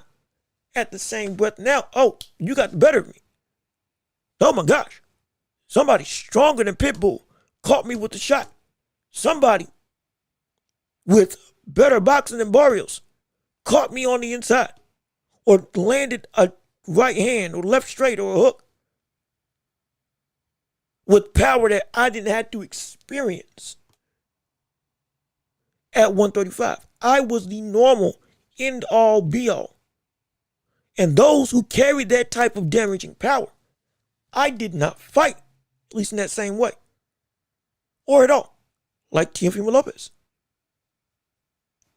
Ryan Garcia, yes, he fought him, absolutely. And even then, guess what he said after that fight? Not gonna lie, I was scared. Or rather, that man can hit. I was worried about Ryan landing shots on me. That man is strong. This is Tank's words. He said that. And one of the few times with him and Isaac Cruz, and one of the few times that he's fought against somebody whose knockout ability was at the same threshold as him, he said that he was worried. Part of the reason why he said, I'm not fighting somebody at 140. They're too big. You want me to get in the ring with somebody with an unfair advantage. All of, again, receipts of your own making is what we're throwing back at Tank. We're not trying to go through and make it so that we're just trying to pile on Tank. We're not trying to go through and make it so that we're just trying to say Tank is ho-hum, average, a bum. We're not saying that at all. No, never. Never. In this regard of boxing, as a legacy, a different story. But boxing talent, yeah, we know the brother's good. But every one of his biggest threats and attributes is here now. That's the truth. That every one of the worst attributes that Tank did not want to experience is now at 140 with a whole host of a rogue of owls, or rather a rogue of villains. Let me rephrase that from the standpoint of the Batman sentiment. Gallery of antagonists. All of them possess something in that vein of you can be put down. Going up against them if you're Tank in a threat level that was never the same at 135. And if it was the same, it was few and far between when it came to talent and danger. Ryan had the danger, but he didn't have the talent. Isaac Cruz, underratedly, nobody knew that he had that level of talent. Even though you watched the fight, he was excited. But context, had a broken hand, might not be the same thing second time around, and it could be the Tank just handles him. Maybe so. Even still, credit to him. Lamar, nobody knew he had that level of talent. Shocked the world. But on paper, normally, one side of the fair's never your core. Mario Barrios, 140. Don't take that away at all. That one example. Again, few and far between. Few and far. You see the difference? Few and far between. It's not common. It's not common. And because it's not common, imagine stepping up this level of danger in such a drastic way, especially if you're trying to go for titles where, again, if we're going by what Tank normally does, I want to make the biggest fights. I want the biggest money. The only way you can get that now, you're going to have to fight everybody that can give you a big time problem. And everybody, and some of them who've shown your power ain't enough just to beat them. And some of them, like with Shakur, who ain't got no reason to move down anymore to 135 because the WBC took the belt because they upcharged him stupidly. So he's sticking around at 140. You have somebody that arguably is a better boxer than you at the top of the heap. And you got about 4 people that can punch at minimum as good as you. At worst, can punch to the point that you, even if they're not as good of a puncher purely as you, they're good enough that you're in trouble. And their boxing ability is good enough that they ain't just going to be able to be stepped over like with most of the competition you face. Because at the point in time in which you're fighting them, which is the different story in this whole conversation, 140 is a division full of already established people. From the perspective of they made their name without you, and they have enough credibility of what they can do and what they can be, that on paper, okay, yeah, we know they can bring you some trouble.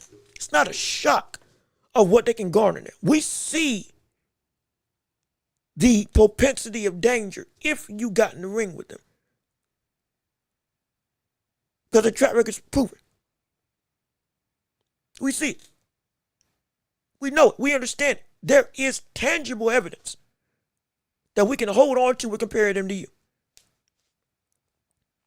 And now that that's the case, there's the one argument we've been having that has been used against you when you fought some of these people at the time in which you fought them, more often than not, they weren't at this established sentiment of within your own Venn diagram, or even relatively close.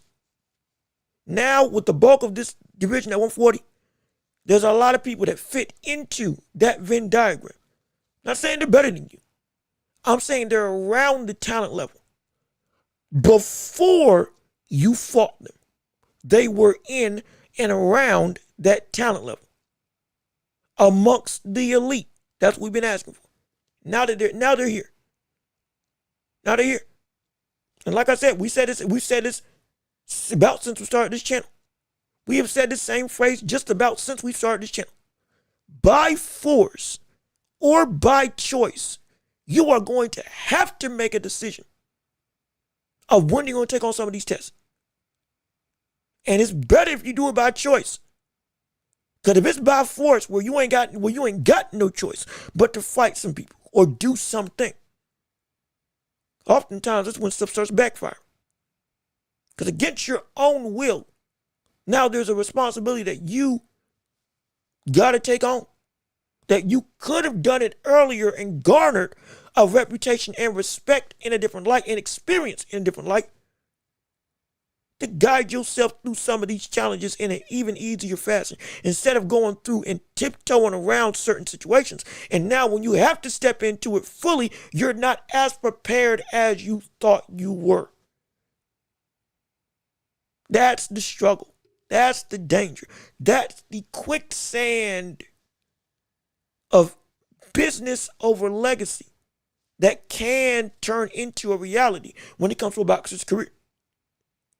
And for Tank, I'm not saying it's going to happen, but I am concrete in saying the risk is there now more than ever, because this is the steepest division Tank has been in since the early days of 135 when Devin, Ryan, Tank, Lomachenko, and Shakur were all in the same division.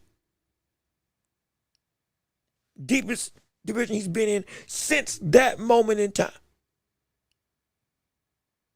Some new faces, some old faces, but most of them have gotten better. And new challenges that you haven't seen that all of a sudden have you looking over your shoulder saying, hey man, wait a minute now. Hold on a second. Ooh, buddy. Yeah, we are not in Kansas anymore. We're not in Kansas anymore when it comes to the talent pool surrounding and the attributes that they can bring and what they can be against me. It's not just me against the world because I'm the guy to beat. Balance of power swayed a little bit now. Well, there's some people that playing for may be a little bit more even than we may realize. And that power discrepancy may not be as wide as we may seem. And that durability may be a little bit more durable than Tank may realize. And what's coming back at him may be a little bit more damaging than he may be ready for. Because he already had tasted it against Barrios, and he said that was a time and a half. His own words, and you can watch the fight. He already said Ryan Garcia, I was worried when he was throwing because he got some real punch power. Now multiply that by 5 more names. That's 140. That's 140 pounds. That's the super lightweight division. And that's where some danger can come into play. So you better be careful. Better be very mindful if you're a supporter or even just Tank himself. I want to see him win. I want to see him come back, get his life together, and look like he's phenomenal. Look incredible. But I'm not going to look over the fact. I don't care how big his name may be. I don't care how much of a star he's turned into. I could care less about all that because I see and I understand what this division is made up of and what it can garner from the standpoint of competition going up against you. And I am telling you right now, it is not sweet. It ain't sweet out here. It ain't sweet out here at all. It ain't nothing but trials and tribulations that coming about at 140. You're stepping into. While 135 is where the division starts to go and really manifest itself where people start paying attention. From here to 140, from 154. Now you getting into the meat and potatoes. The real meat and potatoes of what boxing has to offer. Not saying there aren't talent everywhere, but I'm saying this is where that elevated level of danger, size, talent, and ability all clash into one for multiple fighters. Yeah, Tank, you better be careful. You can still be above the heap, but my gosh, this is not even bringing up Shakur. This is everybody else except for Shakur. With Shakur, yeah, there could be, oh gosh, you doggone right. Oh boy, my goodness. Great day. You better be on your P's and Q's. Better be on your P's and Q's, man, because it can get sketchy. Quick and in a hurry. Quick and in a hurry. I'm telling you, I promise you that. At least that's my 2 cents on Tank being a KO artist. He can be one still, but he's not the only one anymore. And there's others that can do, or rather withstand what he can put out. And now the question somewhat falls on him. Can you withstand these types of knockout artists when you're in their domain now? If you prove it, great. But it's a question that's got to be answered nonetheless. And it might be shocking to some people. It ain't clear cut as some may believe, at least in my estimation. But even still, we got more stuff to cover. We got the world of boxing and sports to delve into, and we want your voice to be heard and seen. So now we're transitioning over into the world of the championship rounds. That's right, come on, ring the bell. Let's get it started up in here. It's time to work, it's time to shine, it's time to let your voice be heard and make this show so sublime. We got 30 minutes to an hour to let yourself talk about whatever you want to discuss involving the world of boxing and beyond, with everything involving the world of sports, movies, television, video games. Shoot, you want to talk about USA getting eliminated from the, or not almost eliminated, from the World Baseball Classic, losing to Italy, Dominican Republic, going insane right now. I believe it's Dominican Republic or Cuba is going insane right now over NWBC Classic. If you want to talk about the NBA, Lord knows we are going to talk about the NBA. With Bam and his 83 point, good gosh, breaking Kobe's record. All of that and so much more we're going to discuss right here on the show. We want to hear from you in every single regard. So please keep on liking the stream. Keep on sharing the show. Keep on going through and putting your chats out. And we're going to get this show started. We're going to have the world as our oyster, or rather have the world as your oyster for the next 30 minutes and have you talk about whatever you want to discuss on the show today. So like I said, let's get it started. Let's get it popping. And while you're getting your questions together, we will go through and bring up some other things involving the world of boxing as a whole. Like with, Tyson Fury is getting ready to come back against Makhmudov. Don't forget, we are a month away. We are a month away now.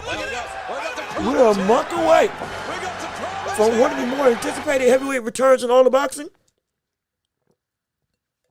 With Tyson Fury coming back against Makhmudov, we've already heard the sentiments of Usyk saying that after he fights against Rico Verhoeven, he's going to be fighting against Fabio Wardley or Dubois in that winner to get back undisputed, and then he's going to fight against Tyson Fury in the third and last fight of his career, assumingly for the undisputed titles in his defense. If that all does take place, well, it can be well and good, but he's got to get past this challenge first. And I am interested to see, in you all's perspective, what does Fury have left in the tank when it comes to his boxing ability and prowess at 6'7" to 6'9", plus some people say 6'6", whatever the case may be. One of the tallest and biggest imposing figures in the world of boxing, in the heavyweight division. Used to float around with the greatest of ease, and now we're saying, he's flat-footed. What is he going to do to go up against a puncher like Makhmudov, who, mind you, the best way to beat him is to move around the ring? Now, could he try to prove a point and straight up stand and bang with him in a potential new type of fighting regime? We had seen him fighting and have conversations, not even conversations, training camps with the likes of the Kronk Gym, going in and revamping his style. Will he lead into it even more, going up against a dangerous puncher, even though as a boxer, he's just absolutely in the dirt when it comes to Makhmudov? Gets winded easily, gets tired easily, doesn't really have a bunch of skill sets in that regard of technical proficiency. And essentially, it's built up as, I'll be completely honest, as much as we can say respect to Makhmudov, this is supposed to be a showcase of Tyson Fury to come back into boxing. But be completely honest, it's the Tyson Fury show with this fight, and we're all anticipating to see just what can he be in his return. It's an easy fight that he's supposed to win. Be clear. That's why the how of the win is very important, because if he is trying to build up to a fight with Usyk, if he's trying to get to that threshold, if he's trying to get to that landscape of I'm fighting for a title one more time, not a big payday, sure, but also I want to show I can beat this man. He's got to show something in leading up to him that can give us some real confidence, a new weapon, a new mentality, maybe a new type of offensive array that we can say, hey, this man might be able to give Usyk some trouble. Shoot, even a different frame of attack, maybe going attacking the body deliberately now, looking to show that you are going to sap the energy and the durability of his midsection in a way we haven't seen before, as the one biggest weakness in Usyk's game. Part of the reason why people are saying he is not fighting Ajit Kabayel, even though Kabayel is the mandatory for the WBC title that Usyk holds, which is why he's fighting Rico Verhoeven and not fighting Ajit, because Ajit would have been the one, if we were going to test that body, that's the man to do it, with some of the best stamina and some of the most relentless punching from the standpoint of going downstairs in the midsection that we got in sport today. That's just the truth. That's just the truth. Some people are speculating that's a duck. Again, like I said, this is our time to talk about it now. But as a whole, we need to see something like that. I don't want to see just an average performance from Tyson Fury. I want to see something that gives me a real hope. Not just in a good fight, but in a fight that, okay, Fury may just have figured something out. And this time Boy may have maybe given him back his legs. Maybe giving him back some of that bounce that he's lost over the course of his career because of, again, natural age. The layoff may have been able to hinder him or render him a little bit more healthy. Similar to Manny Pacquiao. All of a sudden, we're seeing him bounce around the ring a little bit more than we did in the last fight that we saw with Ugas when he returned against Mario Barrios. Different man. Still, yes, you saw the age, but there was a semblance of that old regime. It did exist, and it did show up. More than anything, it should have got himself a championship at 147. It should have. And so we need. I wanted that. I hope to, and I think we're going to. We're gonna have to. Yes, it's on Netflix. Yes, Tyson Fury more than likely is getting a bag and chasing a bag with him taking this fight when he said he was retired multiple times over. And last time I even bought it that it was real that he was retired. But now, it could be that he not just is the itch back, but maybe there's something there. Maybe, hopefully, hoping. Again, it's a big hope. It's a really big hope and prayer. But if it is, it could cause for a great semblance afterwards, or in terms of continued, I don't want to say just success, but a continued threat to the seemingly untouchable throne that is Usyk. And just a better addendum, or addition rather, to the world of the heavyweight division that we see right now, which, hey, I'm all for, to say the least, as well. But even still, we got more to cover that we can still talk about in this championship rounds edition of the World Tour, or at least the championship rounds, a section of the World Tour when it comes to the world of boxing as a whole. We also heard, if you didn't hear with the word of the heavyweight division, also, Frank Sanchez and Richard Torres, got moved from the card. I think that was, which one was it? I forget which card they were initially a part of, but it got pushed back again. It could be, if I'm reading my report correctly, that fight could be on the undercard of, which one was it? What fight? What card was that? What fight was that? What card was that fight supposed to be off? I'm blanking. I'm sorry. I have news. It's there. Frank Sanchez and Richard Torres got taken off of the Sebastian Fundora card. Got rescheduled. They were going to, reportedly was going to get moved to a new target, which was May. Wait a minute. If they're eyeing May, that means, ooh.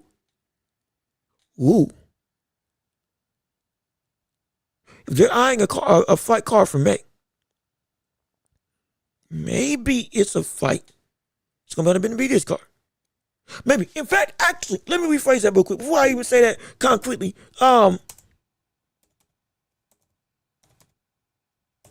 think actually Dan Raphael posted something about what that fight got moved to. Let me see if I can find it real quick. Where in the world was that fight supposed to actually be? Or rather, who in the world was that fight supposed to be on the card for as a replacement? Where was it? I'm not tripping.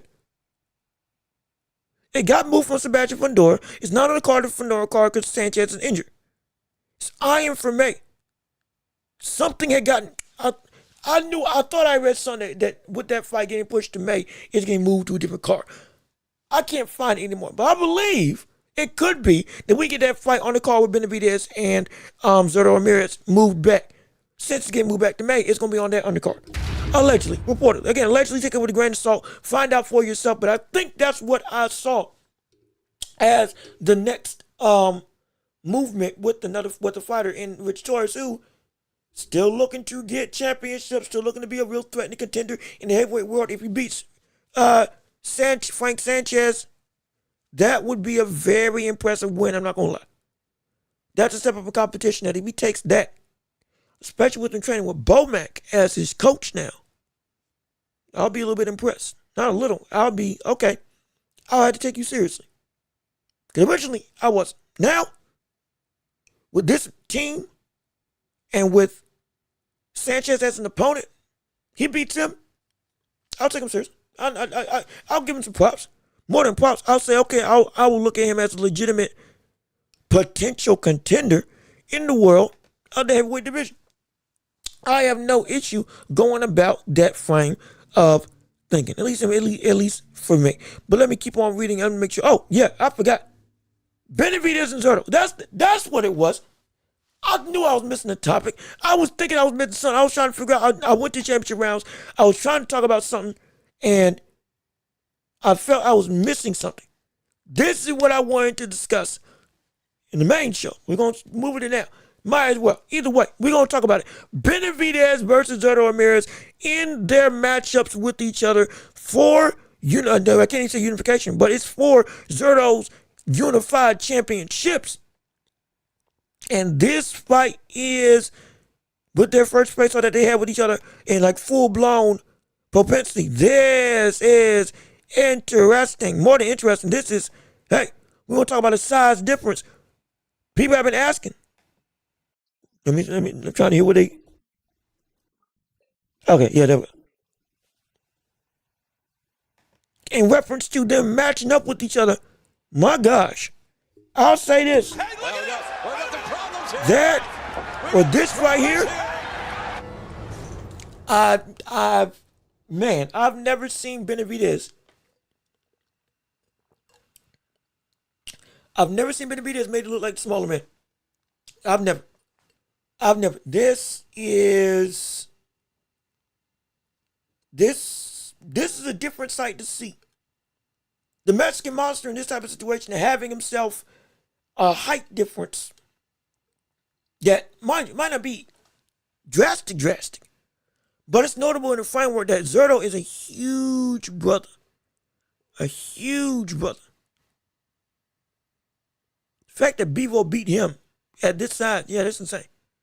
But Benavidez is in literally the biggest challenge of his career. And now that fight again is being confirmed, it's going down, it's happening May 2nd. We're all excited to see, we want to witness history as Benavidez potentially going through and becoming a I think it's a three-weight class champion. 168, 175, and then ultimately cruiserweight if he does beat Zurdo. Now we're looking at a threshold where, like, is there some doubt that should be creeping in now? Looking at that perspective of difference from a physicality standpoint. Now, the way he's going to have to beat, with this being the case, the way he's going to have to beat Zurdo, most likely is going to be speed. And he brings that in abundance and can absolutely bring that in abundance. Because again, it's Dave Benavidez. The one knock, if you want to have that against the likes of a Zurdo, some people may say he's slow. Great combination puncher. Can be, even though he's, can fight in flat-footed stance, can be elusive with his head movement and with him moving his body. But slower, especially going up against Dave Benavidez. But that durability, absorbing the contact with his own technical ability to still dish out stuff in his own right, hey, could be dangerous. And if we're talking about Dave Benavidez going and conquering the division, with the hindsight of if he beats him, maybe he gets a fight with Jai Apatai. With that whole situation going in flames of is he IBF champ or is he not IBF champ? I'm still unsure whether that's the case.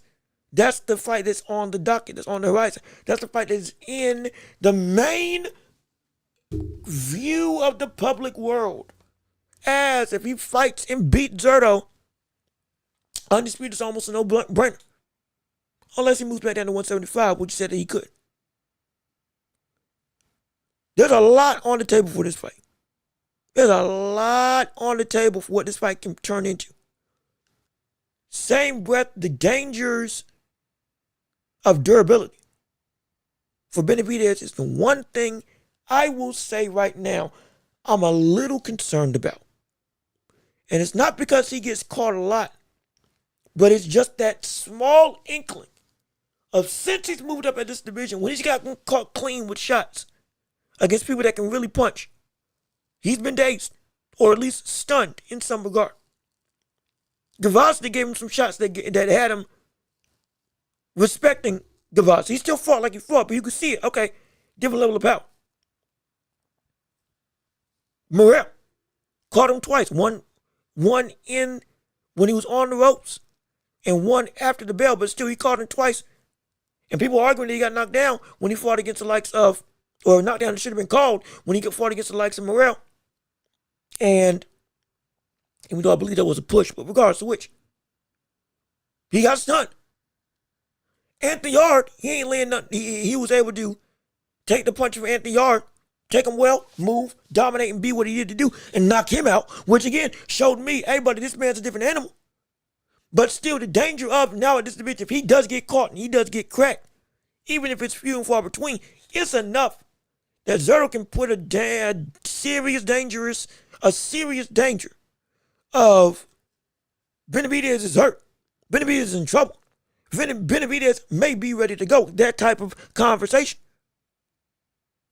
Because that type of size difference is not just folly.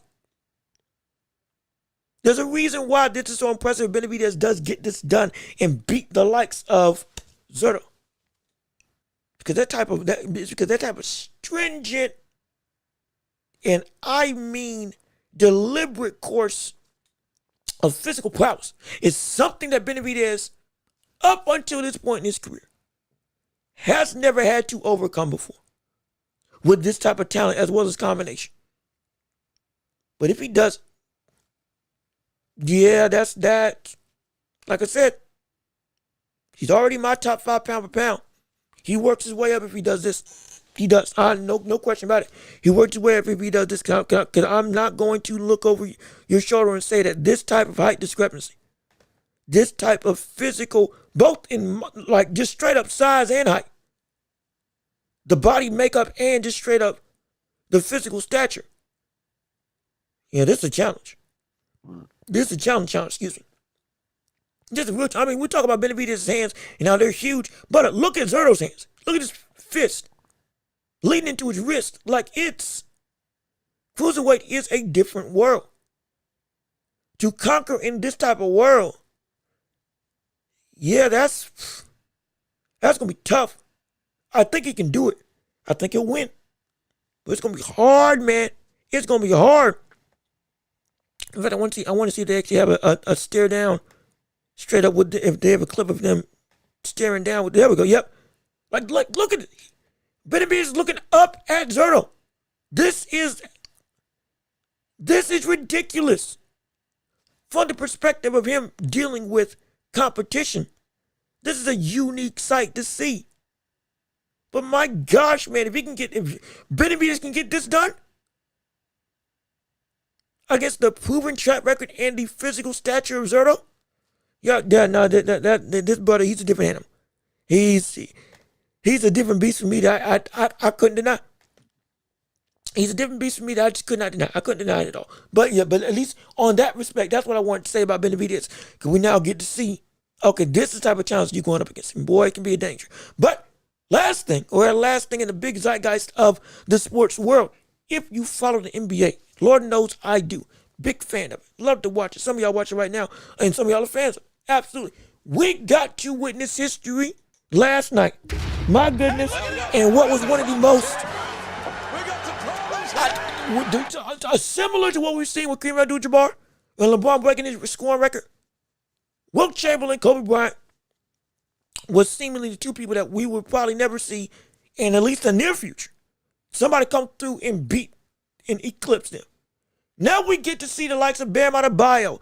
If you were not aware, Bam Adebayo had 83 points against the Wizards, going through and breaking Kobe's record. This man had, what was it, 31 in the first, 40-something in the second, 60 by the third, and 70 in the fourth with just about 9 minutes to go. And it was, be clear, there's a lot of discourse about this record, a lot of discourse about this achievement, the ethical hoops of it all, or lack thereof, that we saw with the Wizards and with Bam Adebayo. Let's be clear about one thing. I hate the fact that Bam broke the record. I'm a big Kobe fan, absolutely. I love Kobe. However, I'm not going to act like this wasn't something that shouldn't be celebrated. But do you understand that scoring 83 points has been, only 2 people have done that. Now 3. I don't care. Even I can have the argument. No matter how you got there, you got there. That's something that I can't refute. You still scored 83 in an NBA game, even if it's against a bad team. Guess what? It's going to happen against a bad team, most likely, because you doing it against the Celtics, it definitely ain't going to happen. We know that for a fact. We're not going to discredit because of the opponent. We can't discredit because of the even if you want to go by the stat sheet, the fact that it happened is in and of itself undeniable. Bam is the second highest scorer in NBA history. Ridiculous to even have that sentiment, yet it is the reality that we live in. And we can't get over. I'm still to this day just I'm at a loss for words. Now, with that being the case, two things can be true. You can't take away the record. Sure enough, can't take away from the accomplishment. The brother did it. And I don't care how he did it. He did it. We can say the last quarter of that game was egregious. That was blatant. I mean, that was preposterous. I mean, that was, when I talk about watching hoops, the ethical hoops conversation that people talk about, hey man, look, that's scary. You doggone right. We're looking at one of the most blatant record grabs that we've seen. Eric Spoelstra didn't even challenge plays. He was challenging plays to try to get Bam the ball back. He was fouling players just to get Bam the ball back. Going through and I mean, yeah, Wizards, I don't know what the world. After 60, you should have been double teaming him at that point because it was like you just can't stop him. Shouldn't have been in the fourth quarter. All of a sudden, okay, now you actually gonna do some stuff. That's on them. They gave it up, and if you can't stop it, you can't stop it. At the same breath, when we talk about this score, we will, or rather, we can't neglect the stat line as I'm not going to say, again, this is not me taking away from the win. Be clear, I'm not taking away from what he did. You going off of the arguments of what people have been saying with the fact that, oh, this was blatant, horrible, the way that he got it was terrible. Again, Bam, 83 points, 9 rebounds. What do you have? What was it, 6 assists as well? I'm pulling up the stat line now so I can actually read it off to you. 83 points, 9 rebounds, 3 assists, 5 turnovers, 2 steals, 2 blocks. But the most important stat, 83 points, 20 of 43 from the field, 7 of 22 from 3. And this is the kicker, 36 of 43 from the free throw line. Mind you, he set the record for free throws made and free throws attempted in this same game. Most of it still came to the line. People want to talk about, Kobe got it to where he passed Kobe, but he didn't do it ethically. Kobe only had, what was he? He was 20, what was he? How much? He was like 20 for 40. See, I think he was like 26 or something from like 40 something. Shot above 60%. Only had 20 shots from the free throw line and made 18 of them. And was playing from behind for most of the game to get the win against the Raptors. So he played it out of necessity. Bam played it out of a blowout. Oh my gosh, context is different, understandable. We can all laud that. All of that is true. Still doesn't take away from this. And it wouldn't. But with that being said, this is going to be used as an indictment on the rest of the league, especially with the whole issue with SGA and foul baiting that's been going on as a rejuvenated top of the conversation. Oh, you doggone right. People going to look at this and say, oh, yeah, we don't respect that. Even Victor Wembanyama, look at the stat line, it was like, man, yeah, in this day and age, I can paraphrase it, but in today's, how the game is played, yeah, I don't think nothing of it. To some respects, congratulations to him. It's incredible, but there's a lot of fans that look at that and they're like, you know what? The way he got it, it ain't. That don't feel right. Let alone Bam, of all people, being the one to break said record just doesn't feel right either. Wilt, Bam, Kobe, that just sounds off. It sounds wrong, preposterous. It sounds like it sounds like a 2K type of ranking board. From the standpoint of a simulated season, it doesn't seem like it should be. It seems out of place. Bam is averaging 19 on the year. Him averaging 20 or 21 points, he's done it before, but he has never been nearly one of the top scorers. In part, that's also bleeding into the hate of this performance because people say, Kobe, what's Kobe? You ain't Anthony Edwards. Anthony Edwards, somebody was going to do it. We thought it would be him. Thought it would be Devin Booker. Thought it would even be LeBron. Kevin Durant. If anything, Kevin Durant could definitely be a guy that could get it, or that would have gotten it. Giannis would definitely go for it. Jokic just had 70, or Jokic just had 60 something. He's at a 30-point game, a 30-point triple double with no misses. He could do it. Shoot, Joel Embiid had 70. He could do it. If I didn't say Giannis already, I could see him. If he gets hot one night, I'm going for it because I'm just that unstoppable. Nobody thought he'd be Bam. One of the best defensive players in the league, but let alone nowhere close to an offensive savant in the eyes of this type of dominant scoring. Part of the reason why there's hate involved, because it seems like a name that shouldn't be there. But he did it. But it's going to speak to a bigger issue with the free throw problems that the league has to offer. And I guarantee you, they are going to look to address them and have this game as one of the pivotal reasons as to why. Along with the way the SGA plays. So expect some overhaul off the backs of Bam getting 83. Off the backs of Bam getting 83 points. Expect it to happen. And don't forget, a lot of the hate comes from Kobe Bryant. Or the fans of Kobe Bryant, because they don't want to see that get broken. But now, it happened. So it's like, Saturday, they got to sit with it. And I don't like it, but I got to sit with it as well. But, like I said, can't take away from the record. And it was insane, to say the least, nonetheless. But let me see. Also, Trailblazer, what's going on here? Oh, no, wrong button. Hold on, wrong button. Hold on, wait a minute now. What's going on with you? How you doing? Good to see you. Thank you for tuning on the show. We're in the last stages of the show, the championship rounds. You all get to voice your opinions and conversations on the whole of this topic. We will talk about the NBA as, again, this is kind of the free form of end of the show. We talk about more than just boxing. We talk about basketball, football, all that stuff, and whatever you all want to discuss in the greater landscape of the sports world. We were talking about Bam's 83, talking about what's going to affect with the rule changes, the reactions of what the fans have with this game as a whole, and him breaking the record and us experiencing history outright in the NBA. We want to hear from you and what you got to say on the day, so let's see what you got right now. Haney did not call out Ryan Garcia. Well, he did because of what he did, or rather, excuse me, let me phrase it.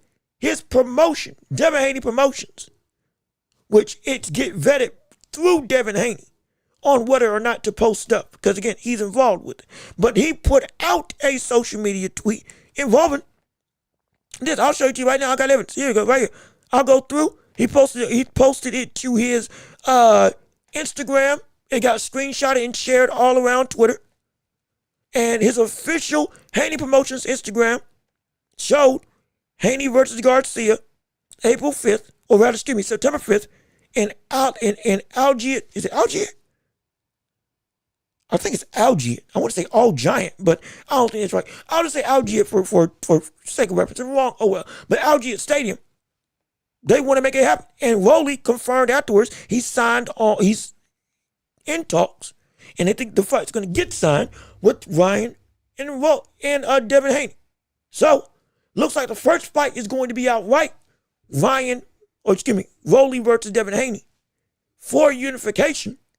And then afterwards, Ryan versus Devin Haney is the second fight for further unification in September. Again, at Algier Stadium. And here's the picture from his social media so you can see exactly what he posted and what's going on. This is not Photoshop.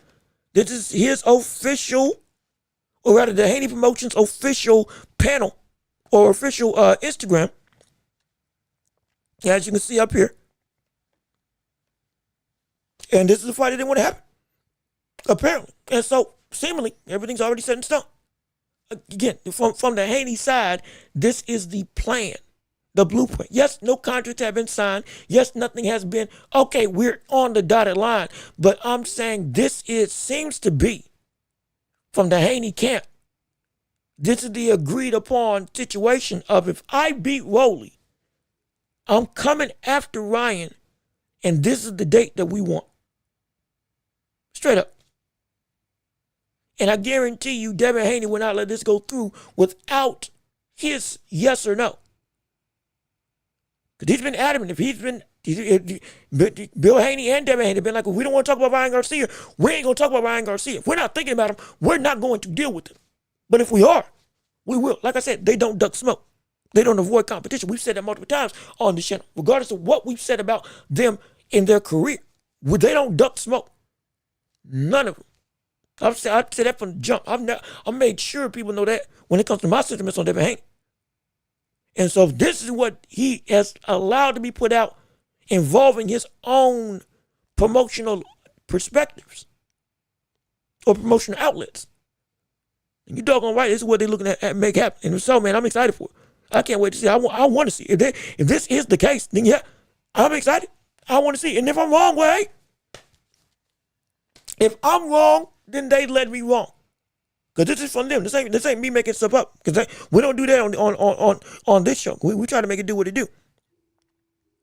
Bill Haney said in the interview that they won't pursue the fight. We saw that, and then he put out this.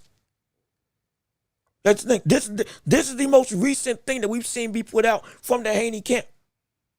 Regardless of what's been said by Haney or Bill or Devin. And so, like, we have to go off of this because this is literally what we have as the most immediate evidence at this point in time. Also, Al Booger, what's going on with you? How you doing? Good to see you. Thank you for tuning into the show. We're so happy that you're here with us on today. I'm excited for you. And like I said, we're in the tail end of the show, but we're just happy that you're around. Hopefully leave a like on the stream. Hopefully you're sharing the show. We want to hear your thoughts and opinions on all of this stuff, whether it's Devin Haney, Ryan Garcia, Tank Davis, Keyshawn Davis, as what he can do at 147, Tank at 140. How is his power going to be able to translate? All of this and more we want to hear from you all as we're in the last vestiges of this. So Haney will sue again. I hope not. Like I said, we wanted to see if Ryan Garcia would come back and look like he looked against Devin Haney clean when he fought against Mario Barrios. And as of this moment, every test that we've seen and every report we come out from VADA, which that fight was under VADA, has been clean. And so that Ryan Garcia looked similar to the Ryan Garcia that we saw against Devin Haney, who was on Austria, and he did pop dirt. So if that's the case, and we see that Ryan Garcia go up against this Devin Haney, and he looks the same way but cleanly, yeah, there can be some danger. There can be some trouble. There can be some animosity. No, but, oh my. There can be some danger involved. And we can see some stuff, we can see some stuff go awry. We can see some stuff go really awry. Oh yeah. Oh yeah, yeah. Oh yeah, it can happen. It can happen for real.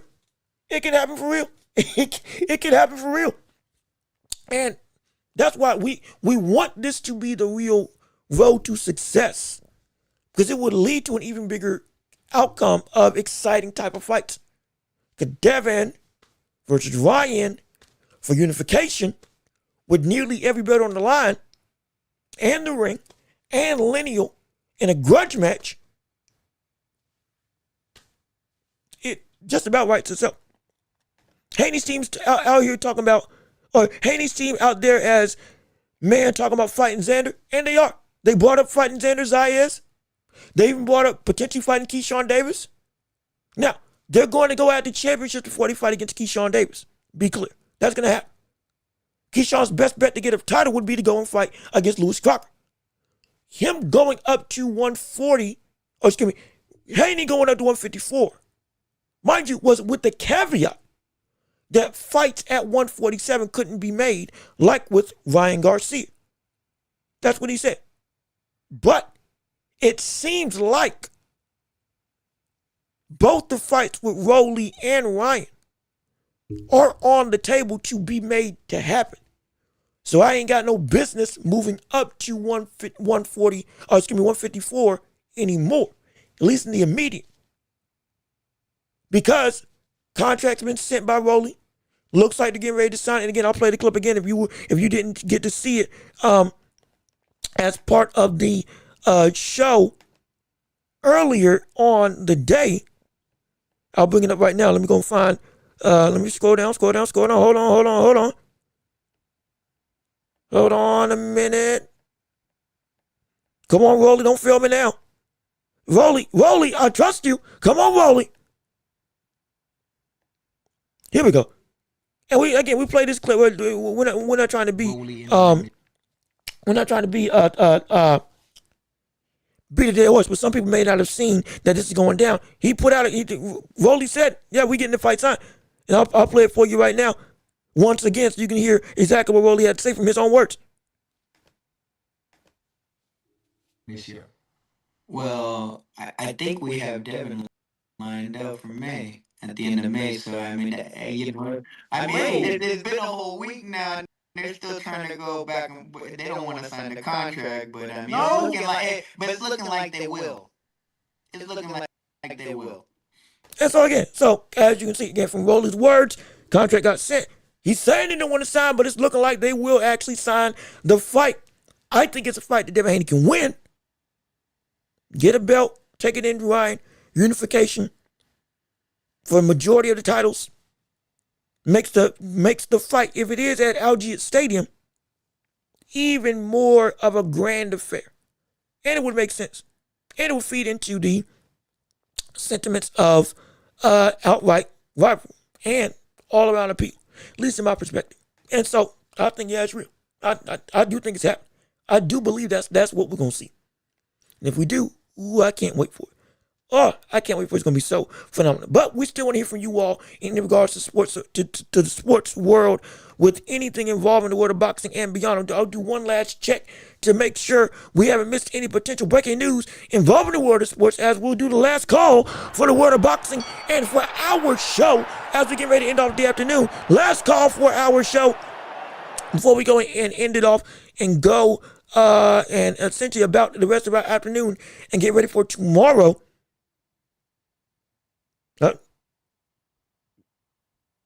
Hold on, wait. Hold on. I'm not, wait, yes, I'm gonna, wait, hold on. Wait a minute. Okay, yeah, okay, I'm just checking to see. I thought I saw something really substantial breaking with Rolly, but no, never mind. That, take it back. Nothing has transpired. But again, I'm just checking to make sure.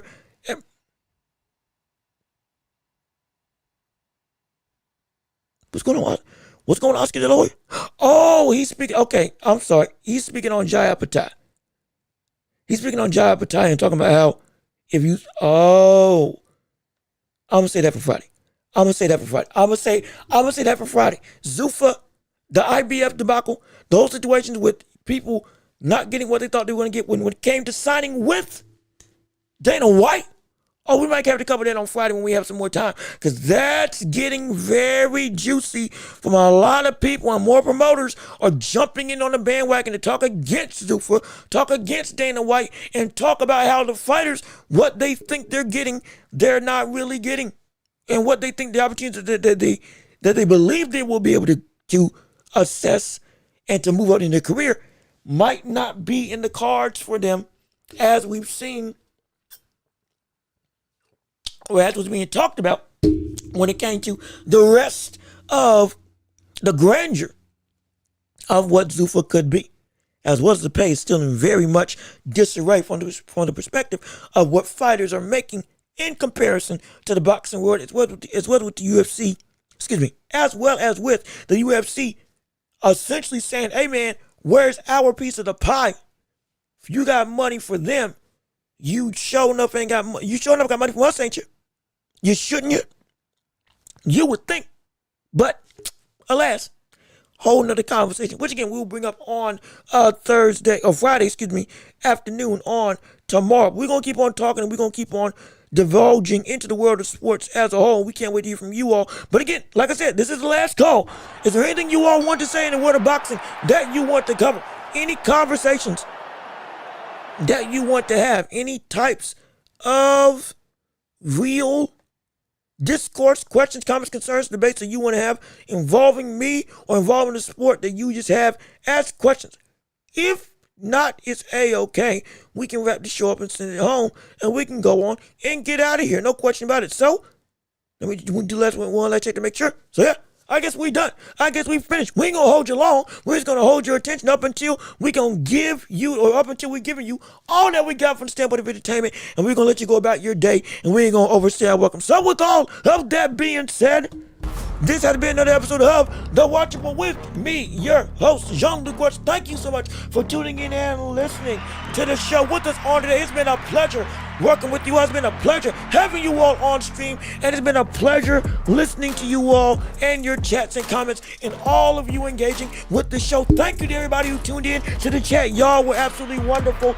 Y'all were spectacular as you invested into this show and helped to give questions, comments, concerns, debate, and all around great discourse. We appreciate it on our channel. Leave a like on the video before you leave. Comment your thoughts and opinions on the world, or on what you like and didn't like about the show, so we can continue to tweak it and make it better. Subscribe to the channel. Be sure to be a part of the empire. Come join the hottest show in all of the globe right here on YouTube and on every podcasting platform. Rate us 5 stars wherever you listen to podcasts. We are on podcasting platforms all across the globe. After these shows go up here on YouTube, we post them there for you to be able to listen and enjoy wherever you are.